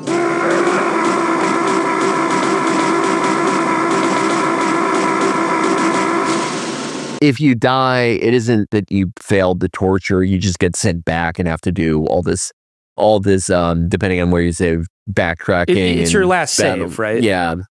And you can press select to submit to the torture. And this locks you into the bad ending. Where you're stuck pressing with a man pressing his body against you instead of a woman. Yeah, you have to go and fuck Otacon in the cabin. Yeah, it's the bad end. Well, I'm gonna fuck someone at the end of this. Well, you know, as Denzel once said, I'm leaving here with something. Yeah, yeah. But depending on the difficulty, there are many torture sessions that you have to pass. I think the higher the difficulty, the more you have to endure. But in between the electroshock sessions, you go to a jail cell. And the first couple times, you're just sitting there waiting to be tortured again. But eventually, when you're back in that jail cell, is it with the dead, real DARPA chief, right? Yes. The real Donald Anderson's corpse is there. And lo and behold, the guard outside of your cell, you start to hear his tummy rumble, and he gets really uncomfortable, and he runs out of the room because he has diarrhea. Oh, my stomach! Oh, damn it! The guard, and then in prequels, he has ancestors who also had diarrhea that you meet. It's one of my favorite parts about Snake Eater. It's great. But this is the moment, I think the first run through, I was having a great time, but this is when I really realized how much I love this game. Otacon comes in with his Invisigear while this guard is out of the room, because if you try to do anything while the guard is in the room, he'll spot you and he'll say, you know, this guy's trying to escape. Otacon comes in and says, take this ketchup, and what you can do with it once he leaves and before the guard gets back in is spread it on the ground and lie down in it so it looks like you've either been maimed somehow or you've killed yourself. And the guard will come in and suspiciously look at you, and then you got to jump up and take him out. You can also alternatively hide under the bed, and he thinks you've escaped. Either way, you have to make sure the guard is not in the room. And he will periodically get the runs, so it'll allow for you to do this. This is a really, really tense segment because it's not super difficult to like knock out a guard, either in Twin Snakes or in the original version. You know, you have your punch kick. You can kind of, there's a weird like throw thing. But in this one, it's just so tense because you really feel like, holy shit, I have one try at this. Or you get sent back to Ocelot. Yeah, exactly. It's famously kind of fucky to get someone in a chokehold sometimes, especially when they're like alert. They know, you know, they're in a combat state. He slipped out, and I had to follow him into the other room, and thankfully it didn't. Yeah, this was actually probably one of the trickier parts of my Fox rank run I did last year, because you really have to thread the needle with the primitive chokeout mechanic. You do it too much and you'll kill the guy and spoil your non-lethal run. But if you don't get the rhythm right, he'll break free and then he'll turn around and score an alert on you, and then you've also ruined your run. So it's a very delicate matter.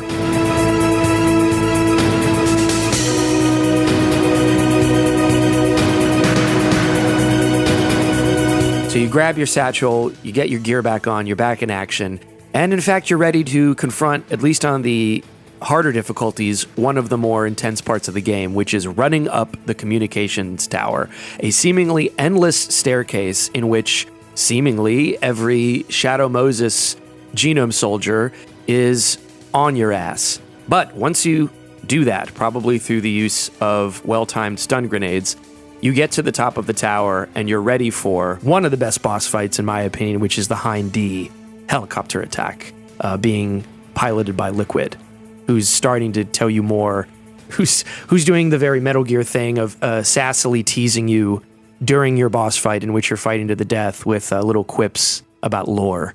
Yeah, and this is when you get that, you know, he calls you brother, and you go, why are you calling me, or Snake goes, why are you calling me that? Well, he also says father. He also says, I'll send you to hell to meet our father. Yeah. And this is actually an interesting lore point, because there's some debate online. There's a pretty good blog called The Snake Soup about all these debated points of lore.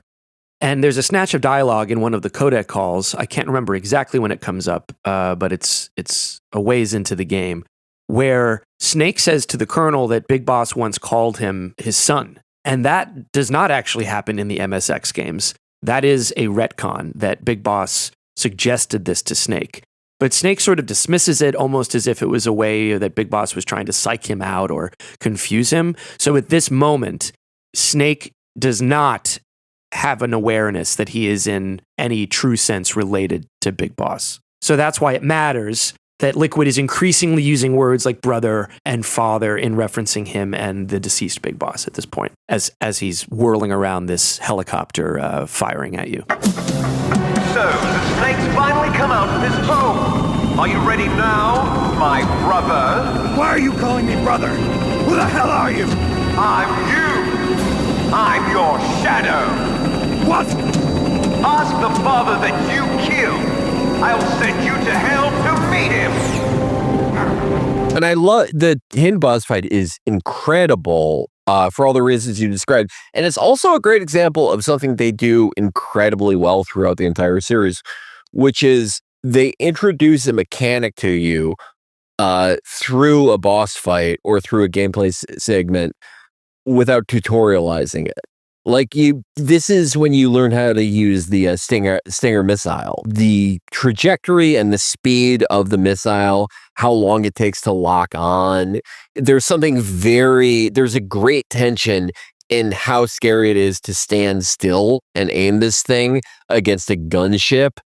It's a absolutely incredible fight. Oh, I had to take out that helicopter.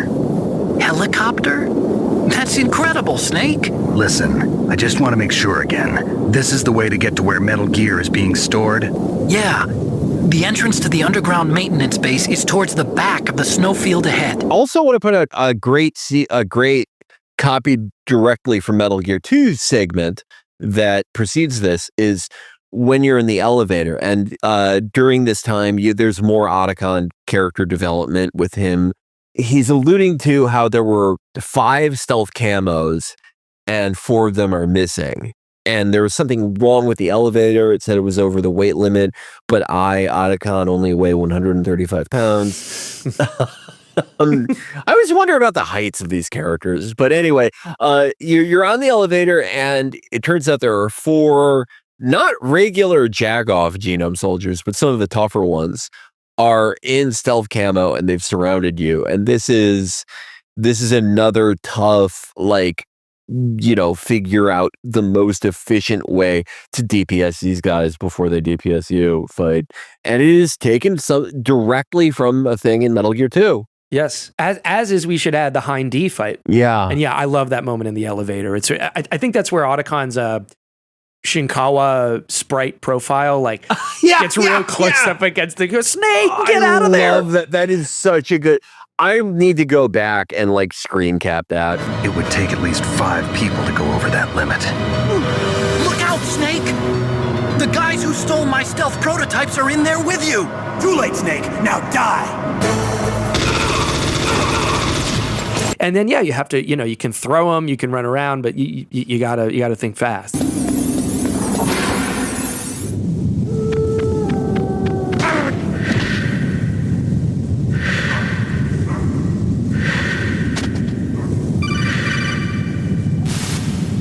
Snake, are you okay? Otacon, were there any other stealth prototypes? No, there were only 5. So, this isn't stealth camouflage then? What are you talking about? Someone's aiming at me in the middle of this blizzard. It's her! Wolf?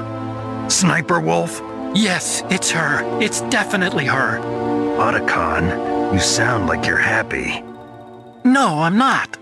So then what is it? Snake, please don't kill her. Are you insane? Please. She's a good person. You'd know that if you talked to her. Listen to me, kid. She's a merciless killer. I can see you perfectly from here. I told you, I'd never quit the hunt. Now you're mine. Right before the Sniper Wolf, right after the cutscene where you get fired upon, Otacon pleads with you not to hurt her. Yes. Because he's in love with her. She was always nice to him because he looked after the wolves and all the genome foxhound soldiers wanted to kill them, which again, always funny. These guys suck. They're always getting beaten up. They see a bunch of wolves in Alaska where it makes sense for them to be, and they're like, let's kill them. They're kind of like an army of Fettermans.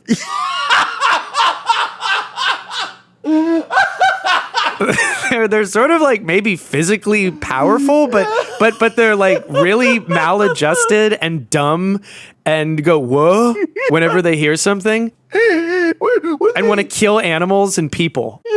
When they see a guy in like a sneaking suit and Kevlar and a bandana, and they go, "Do I see something? There's something over there. I'm gonna check it out. Oh, never mind. Oh no, he's choking my neck." I feel way less bad about like the ones that I fucked up and killed now. No, if you picture that, like I would love. Oh my god, dude, how great would a Yoji Shinkawa Fetterman be like? Holy shit! I mean, we have Fat Man from Metal Gear Solid 2, but I think it would be like even more grotesque. His outfit. Oh man, this is like if I don't know what would have happened for me to have become a billionaire.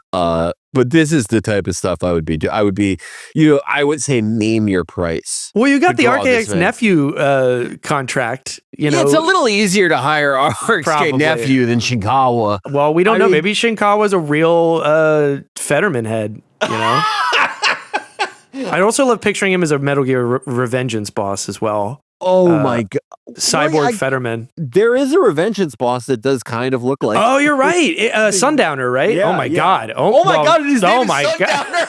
I mean, but I like the idea of Fetterman as a boss. Like he looks like Sundowner. He looks super like mech'd up and he's scary, but kind of like the Sorrow. Like it's a gimmick boss fight, and you think you're gonna fight him. You think you're gonna fight him, and then he's just like, "Oh fuck, I don't even give a shit." He just like walks off. He jumps off the building, and he kills himself. He jumps off the building. Oh my god! Or a Fetterman Sorrow fight where you think it's gonna be all the people you killed and all the wrongs you committed, but just him complain. Like you have to walk through like his wife. I was gonna say it. You know, like how the boss, like in Metal Gear Solid 3, it's the white flower petals. With Fetterman, it's birthday balloons. This is hopefully appealing to the niche audience that want Metal Gear and John Fetterman crossover content here. I mean, Kojima is easily inspired. If we could just get him a supercut of our Fetterman stuff, like, oh my god, he's with Death Stranding 2, he's clearly into the idea of making Metal Gear with it not being Metal Gear. Yeah. So he Fetterman's Sorrow, where it's just like. He's using like AI pathing and stuff. You could literally make it go on forever. You could listen to him. Well, you just program forever. a figure 8. Yeah. You have to walk in a river that's a figure 8, and you have to confront like Adam Gentleson. Yeah. Let's just say that the ending of Metal Gear Solid 4 would have gone down very differently if Fetterman was the protagonist.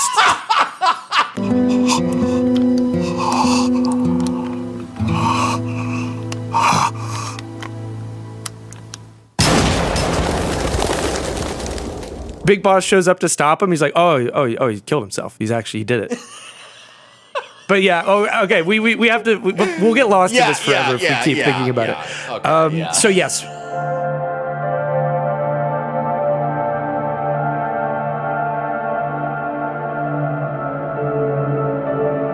And Sniper Wolf has a great death scene where she talks about Big Boss, and I like this scene because it's like.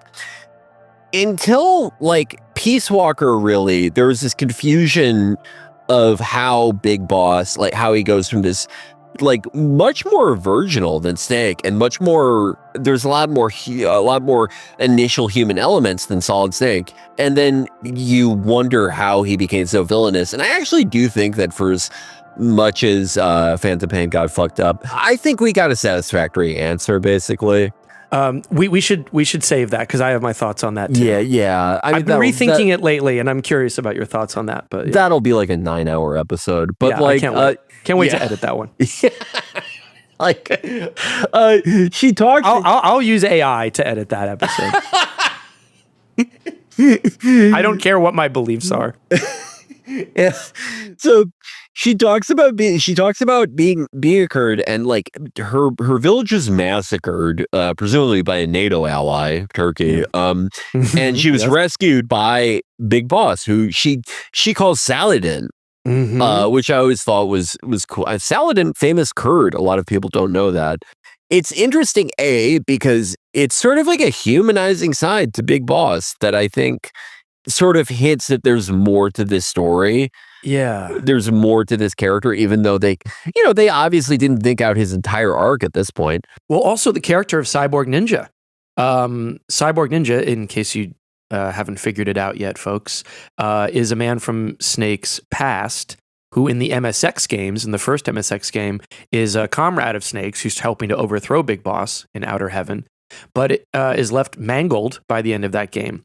And in the second MSX game, Metal Gear 2, he is your nemesis, just under serving Big Boss, because Big Boss found him at the end of the Outer Heaven Uprising and took him in. So he does do this, even to former enemies. It's a little less defensible when it's children and he trains them to be killers, but he does have some kind of genuinely paternal feeling toward even former enemies that he can absorb into his unit. Yeah, and I think there's, again, I think the general idea, what I mean by satisfactory, I think the general idea that like all these instincts that got twisted through the prism of just mindless revenge.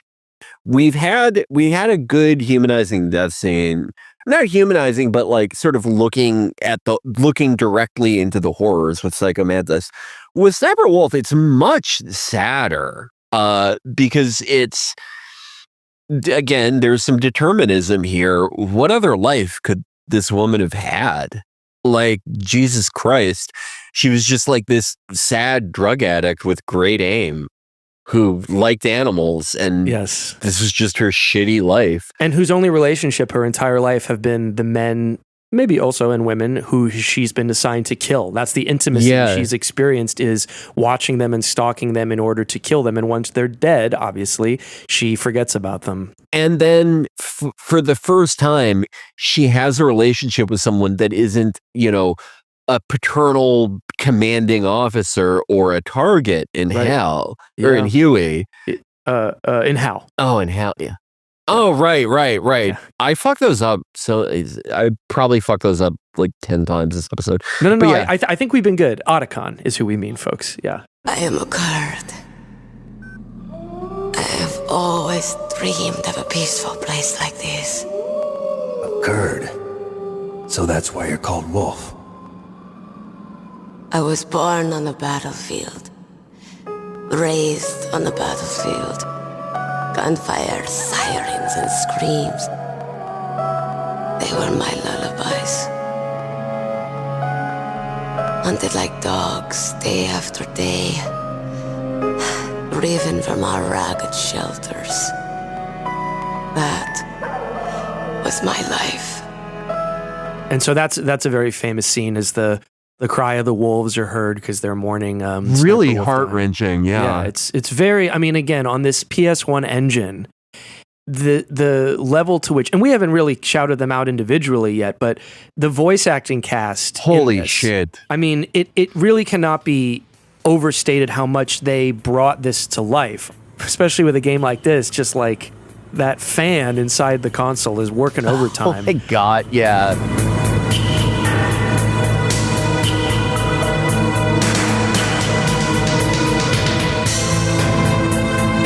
So we're inching very close to Metal Gear Rex. We've entered, after that snowfield and the fight with Sniper Wolf, we've entered into this underground facility where we know it's being kept, and we pass through a furnace and then a very cold and atmospheric underground network into a freezer. What's with all these different temperatures, rooms with different temperatures? I wonder how that'll come up again. And we meet our next member of Foxhound, who is none other than Vulcan Raven. Welcome, Cossack. This is the end of the road for you. Right, my friends?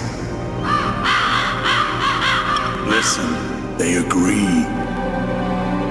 Ravens aren't scavengers like most people think. They're simply returning to the natural world, that which is no longer needed. Sometimes they even attack wounded foxes. You were the one in the M1 tank? must have been a tight fit for a big boy like you. Who we didn't mention earlier, but taunts us a little bit earlier in the game when we're crossing from one stretch of the complex to the other. But now it's time for his boss fight, and it's a really good fight. He's got a big chain gun strapped on him, and you have to navigate through this maze of blocks in this freezer where you can try to get the drop on him. You know, you have the more iconic Psycho Mantis fight and the Hind D fight and the more emotionally charged Sniper Wolf fight. But I really like the Vulcan Raven fight. Yeah. And it is interesting the way that they make it work with all their characters. With Sniper Wolf, it's like it's the tragedy. I think it's great that with Ocelot, it's inconclusive. Yeah, he's more of a piece of shit. So yeah. He runs away to fight another day, and so he doesn't die. He also says you're lucky after that. Yeah, yeah, you're lucky my girlfriend's here, basically. But Gray Fox was holding him back and going, "This is not you." Yeah. But we, down the line, there will be an ultimate confrontation with him, and he may surprise us there too. Yes. So, and then Raven gives us a little bit of wisdom, and then crows eat him.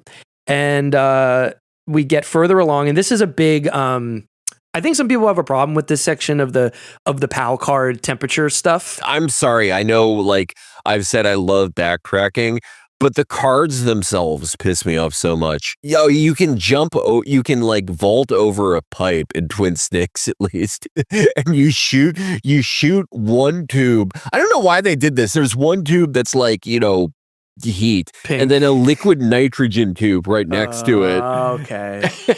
So the idea here, listeners, if you're either not at this part of the game yet, in which case go play it, or if you're a sicko who just likes to hear us talk about these games without playing them, we've entered the hangar of Metal Gear Rex. It's very majestic, it's very intimidating, but it's not operational yet. And we have this assignment to put the PAL keys together to stop its activation. But it turns out there's only one PAL key, and the trick is to heat it up for its second terminal and to cool it down for its third terminal. So you have to leave the hangar and go back to the furnace several levels back and wait for it to heat up in the furnace, and then go forward again and plug it in, then go back to the freezer where you fought Vulcan Raven, wait for it to get cold, and then go forward again and use that one, and then you'll have done it. And I believe in Twin Snakes, they invented this thing, Felix, you're talking about with the pipes to make it a shortcut because people didn't like it.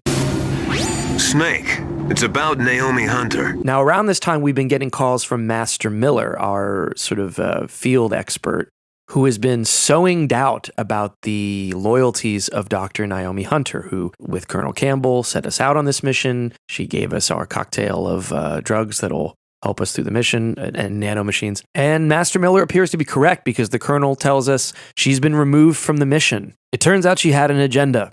She hates Solid Snake because she secretly, this whole time, has known he is responsible for crippling and almost killing her adoptive brother, Frank Yeager, a.k.a. Gray Fox, a.k.a. the Cyborg Ninja, whom we've been fighting this entire game. How has she gotten revenge? Well, basically, we learn of the Fox Die virus. And what it is, in short, it is a genetically engineered virus, kills you through cardiac arrest, that recognizes certain people's DNA, not anybody, certain people's DNA. And when a carrier gets close, it infects the targets with the virus. The Pentagon, we learn, through Naomi Hunter, just needed Solid Snake not even to kill anybody in this mission, but get close enough to them that they would all catch Fox Die. And that's why we've seen so many people keel over. The main targets were the Foxhound unit, but it was also the hostages, apparently. And as an added twist, and there will be even more added twists to come in the final moments here, Naomi infected Snake directly with Fox Die as well, as revenge. So Liquid is not only trying to get Metal Gear operational, but he's also now demanding the government hand over a vaccine for Fox Die. PAL code entry complete. Detonation code activated. No, why?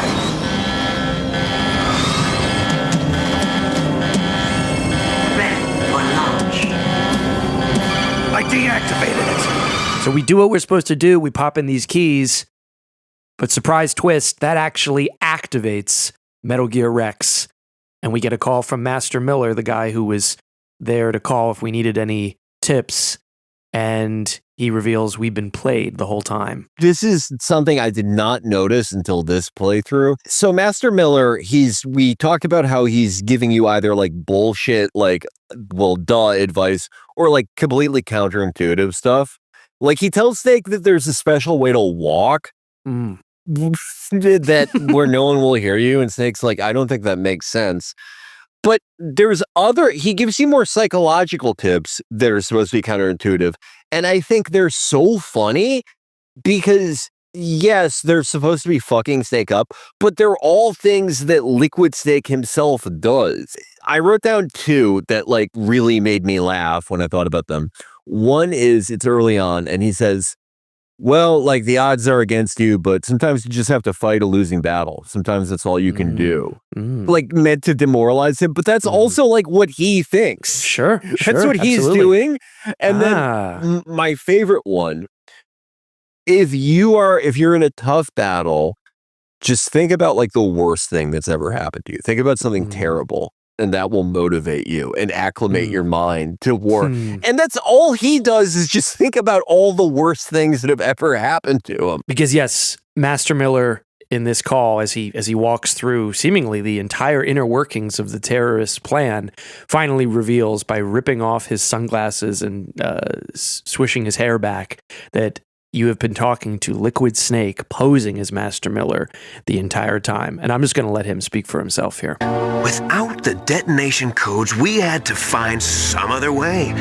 That's when we decided you might prove useful, Snake. What?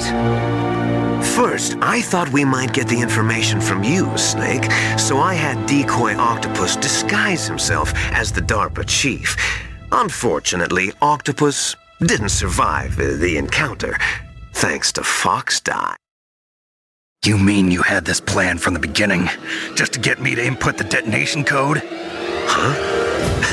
You didn't think you made it this far by yourself, did you? Who the hell are you?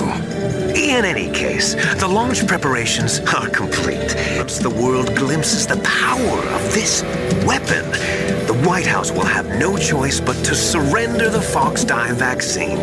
To me, their ace in the hole is useless now. Ace in the hole? The Pentagon's plan to use you was already successful in the torture room. Snake, you're the only one who doesn't know. Ah, poor fool. Who are you anyway? I'll tell you everything you want to know. If you come where I am, that is. Where are you? Very close by. Snake, that's not Master Miller. Campbell, you're too late. Master Miller's body was just discovered at his home. He's been dead for at least 3 days. I didn't know because my codec link with Master was cut off. But Mei Ling said his transmission signal was coming from inside the base. So who is it? Snake, you've been talking to me, dear brother. So, long story short, Liquid Snake jumps into the cockpit of the now operational Metal Gear Rex, and this is the big set-piece battle of the finale. Going back and playing this, I was shocked at how like simple it kind of is. Mm-hmm. I mean, again, like 1998, they probably could physically not fit any more in. But it's a huge model in that boss fight. Giant. And I really don't think it's supposed to be like your ultimate test of skills. You have to use the stinger to specifically hit the radome during the first part. And it roars like a dinosaur. This is a very this is one of the most clear-cut sort of inspirations, Kojima. It's a lot like RoboCop, the Ed 209 in RoboCop, which moves like and sounds like an animal, which is a brilliant way in that film, and then therefore through Metal Gear to make these mechs kind of have a little bit more kind of flavor and character to them. One of my favorite things about the Metal Gears is that they have a big PA system. Yeah, that's how Liquid can cut it up with you during your fight. Well, I think those maybe my favorite Liquid lines are screamed through the Metal Gear PA. Yeah, he's starting to lose it. I'll crush you into dust. That's the coolest one. Yeah. Or the ones where he says, in the Middle East, we hunt foxes. By the way, if I could get any Metal Gear prequel game, it would be Liquid in the Middle East. Oh, sure. Was it Gulf War? Is that where he fought? But he was there before the Gulf War as like a 14-year-old too. Well, we'll learn a little bit more about Liquid in another entry in his younger days.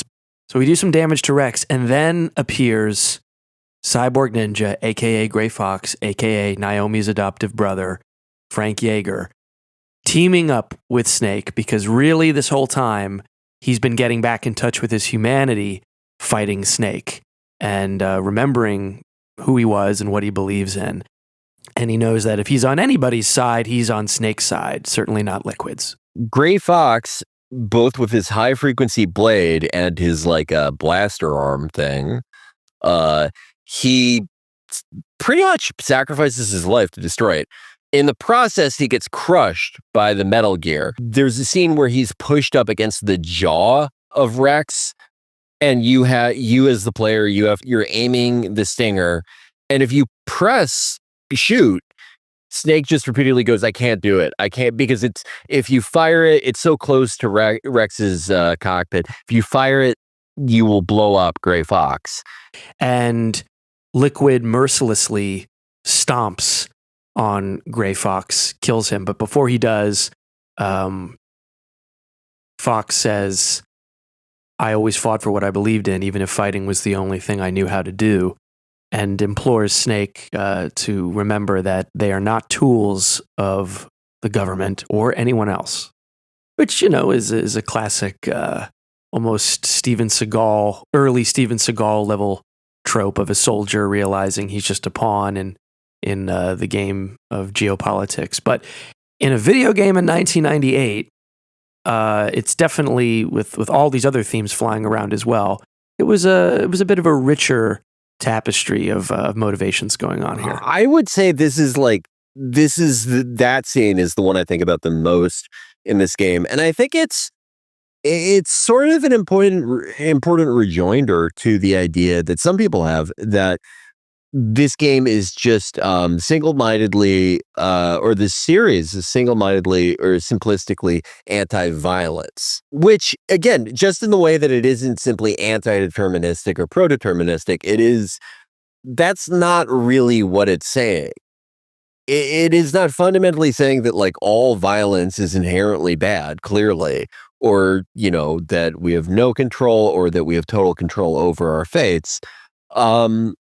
This scene in particular, I think, is the biggest rejoinder to that just single-mindedly anti-violence idea. These games are kind of about the affirmative choices that you must make regardless of the situation that you were thrust into. And for some characters, that actually does mean taking part in violent acts, whereas for others, it means electing not to do that. That's a great exchange at the end. But the game is not over because there's about 3 more finales that we'll run through here. Okay, yeah. So the next sequence after this, Liquid making, I think, the best Liquid speech on top of the Rex, where he talks about the selfish gene, why he's doing this. He explicitly talks about how he can't the clones can't procreate. Everything about Les Enfants Terribles is revealed to you. It's all incredibly interesting. But Liquid is shirtless in the scene. You could see how he would have lost his trench coat. Mm-hmm. Solid Snake is also shirtless in the scene. Mm-hmm. So Liquid was clearly awake before him. And he says, sleeping like a snake. But did Liquid take off Solid Snake's clothes? Why did he do that? He was asleep and he's like, all right, it would be fucked up to take off everything, but let's just take off the top. Like what? So we're both like kind of naked. It's so weird. It doesn't make any sense that just his top would come off during the explosion. Yeah, I mean, I guess you have to unzip it and like take it off. Yeah, it's a very elaborate suit. It's not just like you pull it up off of your shoulders. Like, Felix, I have to say I never thought about that before. I'm almost proud to say. I guess it's supposed to just be like they got burned off or something. Yeah, but he puts it on later. I know. And when it's on the floor. I know, he picks there's it so up. much evidence that Liquid took it off. Yeah. The game is telling us. Yeah, I think Liquid, he's a theatrical guy. I think he's like, this will play better if we're half nude. And then Snake wakes up and he's like, why is my shirt off? But like, I think it's effective. It certainly makes it a little more dramatic. It elevates the scene. Liquid was right. Yes, he's got the pizzazz. He knows what he's doing. To take off the top, but not the bandana. Like the bandana would be the first thing that gets like burned off or knocked off. True. That's true. Yeah, wow. Okay, that's a revelation to me, actually. I mean, the fact that you put it on later is I've made my point. But you have. I think it's a sound argument. Yeah. So you have the like true mano a mano fist fight with Liquid. Yeah. Well, we should say, but this is after he goes on his big speech about the program, which, if listeners are getting into this, it's just that he explains Les Enfants Terribles. The Les Enfants Terribles project is a cloning project that was started by some characters we'll maybe meet later, in which Big Boss, his genes they're engineered into children, the two successful clones of which, so far as we know right now, are Liquid and Solid. And to Liquid, they represent to him the idea that he needs to be worthy, I guess, of his genes. Liquid is really into this idea of predestination in genes. I thought the thing he says during the speech about how there were like 6 or 8, like I forget the exact number, but like non-viable embryos. I think he says they breed 8 and then 6 were killed because they were non-viable. Yeah, and he said even as like a clump of cells, we began by killing our competition, taking the inferior ones. We were destined in the stars forever to be murderers. And he talked about this a bit before, too, right before the Rex fight, about his relationship with Big Boss and why he has such a hard-on for Solid. In part, he feels that Solid robbed him of revenge by killing their father, Big Boss. Sure. But also, he has this, he's seeking to implement his twisted version of Big Boss's vision. Look behind you. Meryl! Is she alive? I'm not sure. She was alive a few hours ago. Poor girl kept calling your name. Meryl.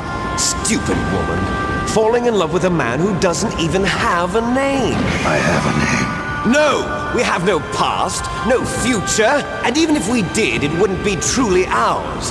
You and I are just copies of our father, Big Boss. Let Meryl go. As soon as we've finished our business. The finale is going hyper finale mode now, because not only are we about to fight Liquid to the death to determine in Liquid's mind who the true successor to Big Boss is, Meryl is unconscious and Snake's unable to help her until he defeats Liquid, and Colonel Campbell calls in and reveals to us that the Secretary of Defense, despite the fact that Metal Gear has been disarmed, is going to send tactical nuclear bombers to destroy any evidence of this entire operation, simply because he wants to cover it up and doesn't want to have to explain anything that might leak out from it. So now we're up against the clock before bombers get here to also handle Liquid and then escape from Shadow Moses. So we go toe-to-toe with Liquid, and you fight on the top of the Rex. And it's one of the most frustrating parts of the game. Oh, my God. But in the cutscenes, it's very dramatic, and you eventually best him. And does he fall off of Rex? Is that what happens? Yes, he falls off of Rex. Yeah, I mean, we should learn with Liquid at this point that like falling from heights just does not take fall damage. Liquid is seemingly dispatched, but we get a ring from the Secretary of Defense, Jim Hausman. By Jim Hausman, the evil goateed Secretary of Defense, the Rumsfeld of Metal Gear Solid 1. Because this takes place in 2004. I never thought about that. Think about Pete Hegseth in the Hausman role. The codec is just silent because he's fallen asleep next to it with a giant handle of whiskey. Yeah, he does. God, he instantly gets Me Too'd by Natasha. She cuts in. Yeah. Like they're arresting Naomi, and he's like, "Hold on. Yeah. You ever been with a stupid guy? We're renaming Metal Gear Harvey Milk. Yeah, this is now Metal Gear Nathan Bedford Forrest. But a different Nathan Bedford Forrest who's actually a black guy. They fought in the Korean War, so you can't get mad at me." How do you plan on explaining a nuclear attack on Alaska to the media? Don't worry. We've prepared a convincing cover story. We'll simply say that the terrorists exploded a nuclear device. Smart. Yeah, there's a great moment after the Hausman thing where you have to get out of Shadow Moses. And by the way, with this entire back half, this is everything has that great like orange and reds, all the blues and greens are gone. Yes. It's sort of like the rage of Liquid has overpowered everything, which I love. His trench coat came off, his shirt came off, and now your shirt came off. Your shirt's off. But this is the scene I was talking about, where they have that spark, and there's like for once like sort of this like cute dialogue between them, and then Meryl goes, "Snake, it's really cold. You should put on some clothes," and you go and pick up the top to your snaking suit. And it's sort of like a silly, like cute scene where she goes, "You look great." But also there is some significance to it because he's putting it back on. He's putting back on his uniform. Now actually having fought for something besides what he has just been told to fight for. Yes. And now actually having taken the risk of growing attached to people, developing a moral code. And this is also when Meryl goes, "What about Otacon?" And Snake goes, "Right now, he's fighting for something." In fact, Otacon is key to you escaping. What are you going to do? Me? I'll stay here. Are you crazy? I need a little more time to take care of your escape route. But unlocking the security doors is difficult work. Only I can do it. Otacon. Don't worry.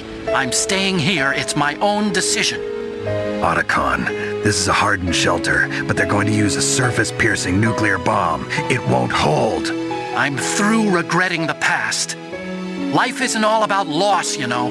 The guy who wouldn't even beat up the weakest guard on Shadow Moses, now he's like, okay, if the airstrike comes, it comes, but I actually have to risk something to meaningfully fight against my legacy and what I have actually done in my life. Meanwhile, as he's hacking into the mainframe, you are in a race. You're in a race to beat the bombers, and I really like this section. It's one last bit of action for the game because I think they knew like that Liquid fight ain't gonna cut it. On a gameplay level.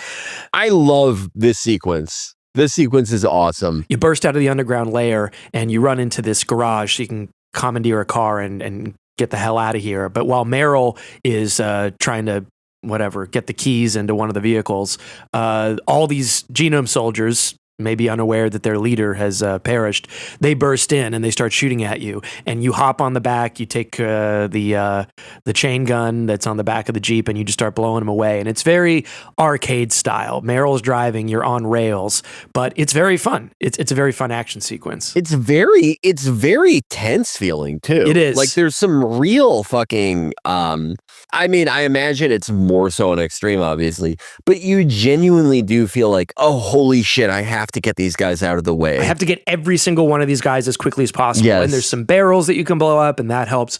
But just when you think we have done all the finales and the final set pieces, you're speeding through, and all of a sudden you hear Liquid's voice. Not yet, Snake. It's not over yet. Liquid!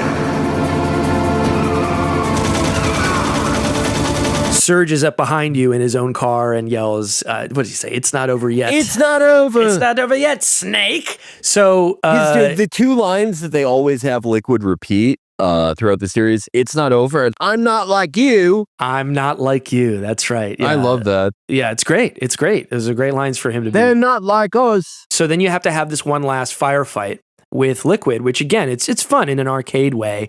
Burst through the tunnel out of Shadow Moses. Which is a lot like Resident Evil 4, the ending of Resident Evil 4. Oh, yeah. It really is. But this is the actual final battle and the final moments because you burst out into the sunlight and it's, daylight. You've spent your whole night in Shadow Moses. But of course, Liquid Snake, still not dead, staggers towards you, apparently suffering from the effects of Fox Die starting to hit his system, and he attempts to shoot you one last time, but the virus destroys his heart. And he cries out and falls into the snow, finally dead. Yeah, it's like you said, a steel trap of a game. And by the way, this last scene, the last scene where Liquid comes out of his Jeep and collapses. That is the one scene that I like the Twin Snakes version better. Because there's a little moment where right after, in the original, he's trudging forward to you and then collapses and then grasps out while he's prone and then does. In Twin Snakes, right after that, he wills himself up and makes a few more steps. And then there's a more horrifying scream and he falls. And I like that because it's like, just in the same way that we felt like we were cooking in the flames of his hatred is so strong that unlike all these other losers who just were like, oh, my heart, he like willed himself a couple more, just another pump of blood just to try to get that much closer to strangling.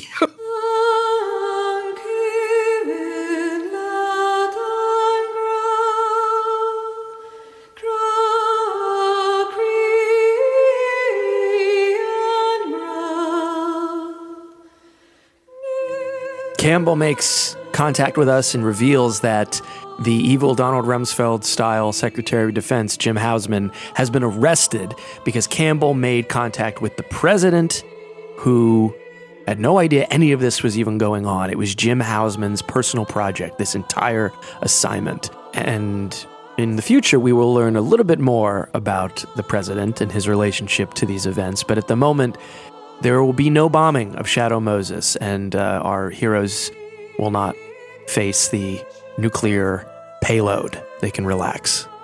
But it's not an unambiguously happy ending because Snake realizes if Liquid just keeled over because of Fox Die, he knows that he himself has Fox Die, thanks to Naomi Hunter. But Naomi herself rings in and she says, I'm sorry about the whole death virus I gave you. But hey, think of it this way. Dance like no one's watching. Yeah, hey, equals? she says a piece of advice that we end on because there's no telling when death will come for him or how it'll come for him. And he should simply now just live.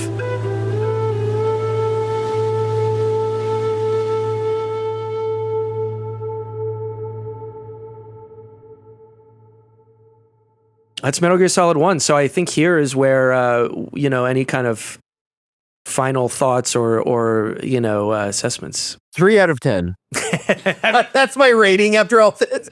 Yeah, 3 out of 10 could be a lot better. Twin Snakes, meanwhile, 9.5. Yeah, obviously. Felix, what are your feelings upon revisiting the game and then talking through it here about this entry of the series? We talked a bit about the MSX games, but for the purpose of this miniseries, this is really the first step.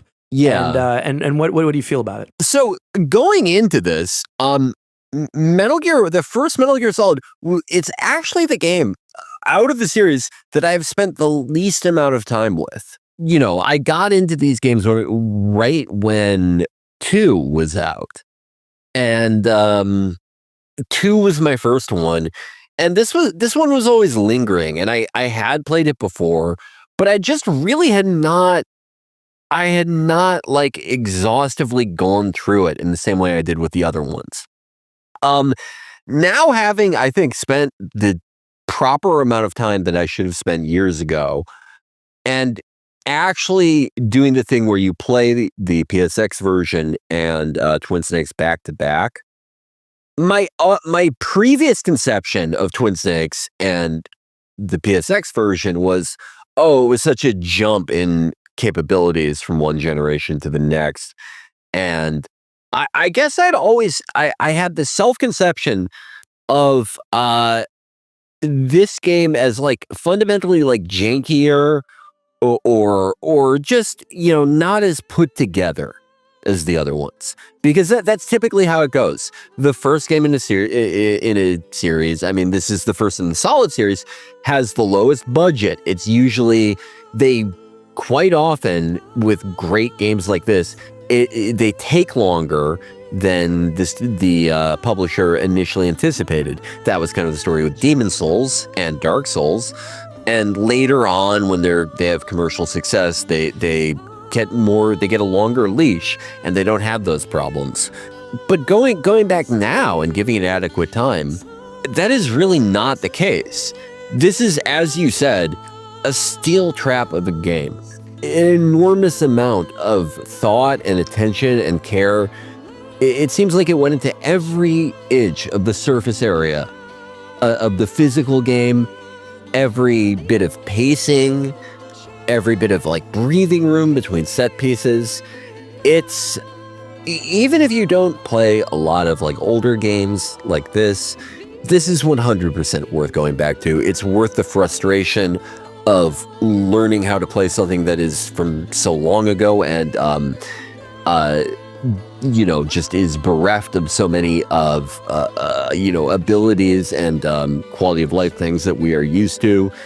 It is, if you are interested at all in how games are designed, the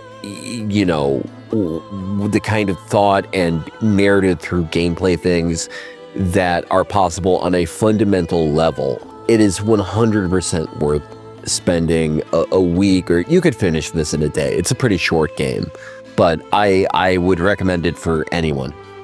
To look back and just see it cut like a diamond back in 1998. Very few titles can claim that, as you mentioned, Felix, in their first entry. Yeah. And this one is one of the greatest of all time. So that about does it for our first episode of this series about Metal Gear Solid 1. And we will see you next time, because unfortunately, podcasting is just one of those things that gets easier the more you do it.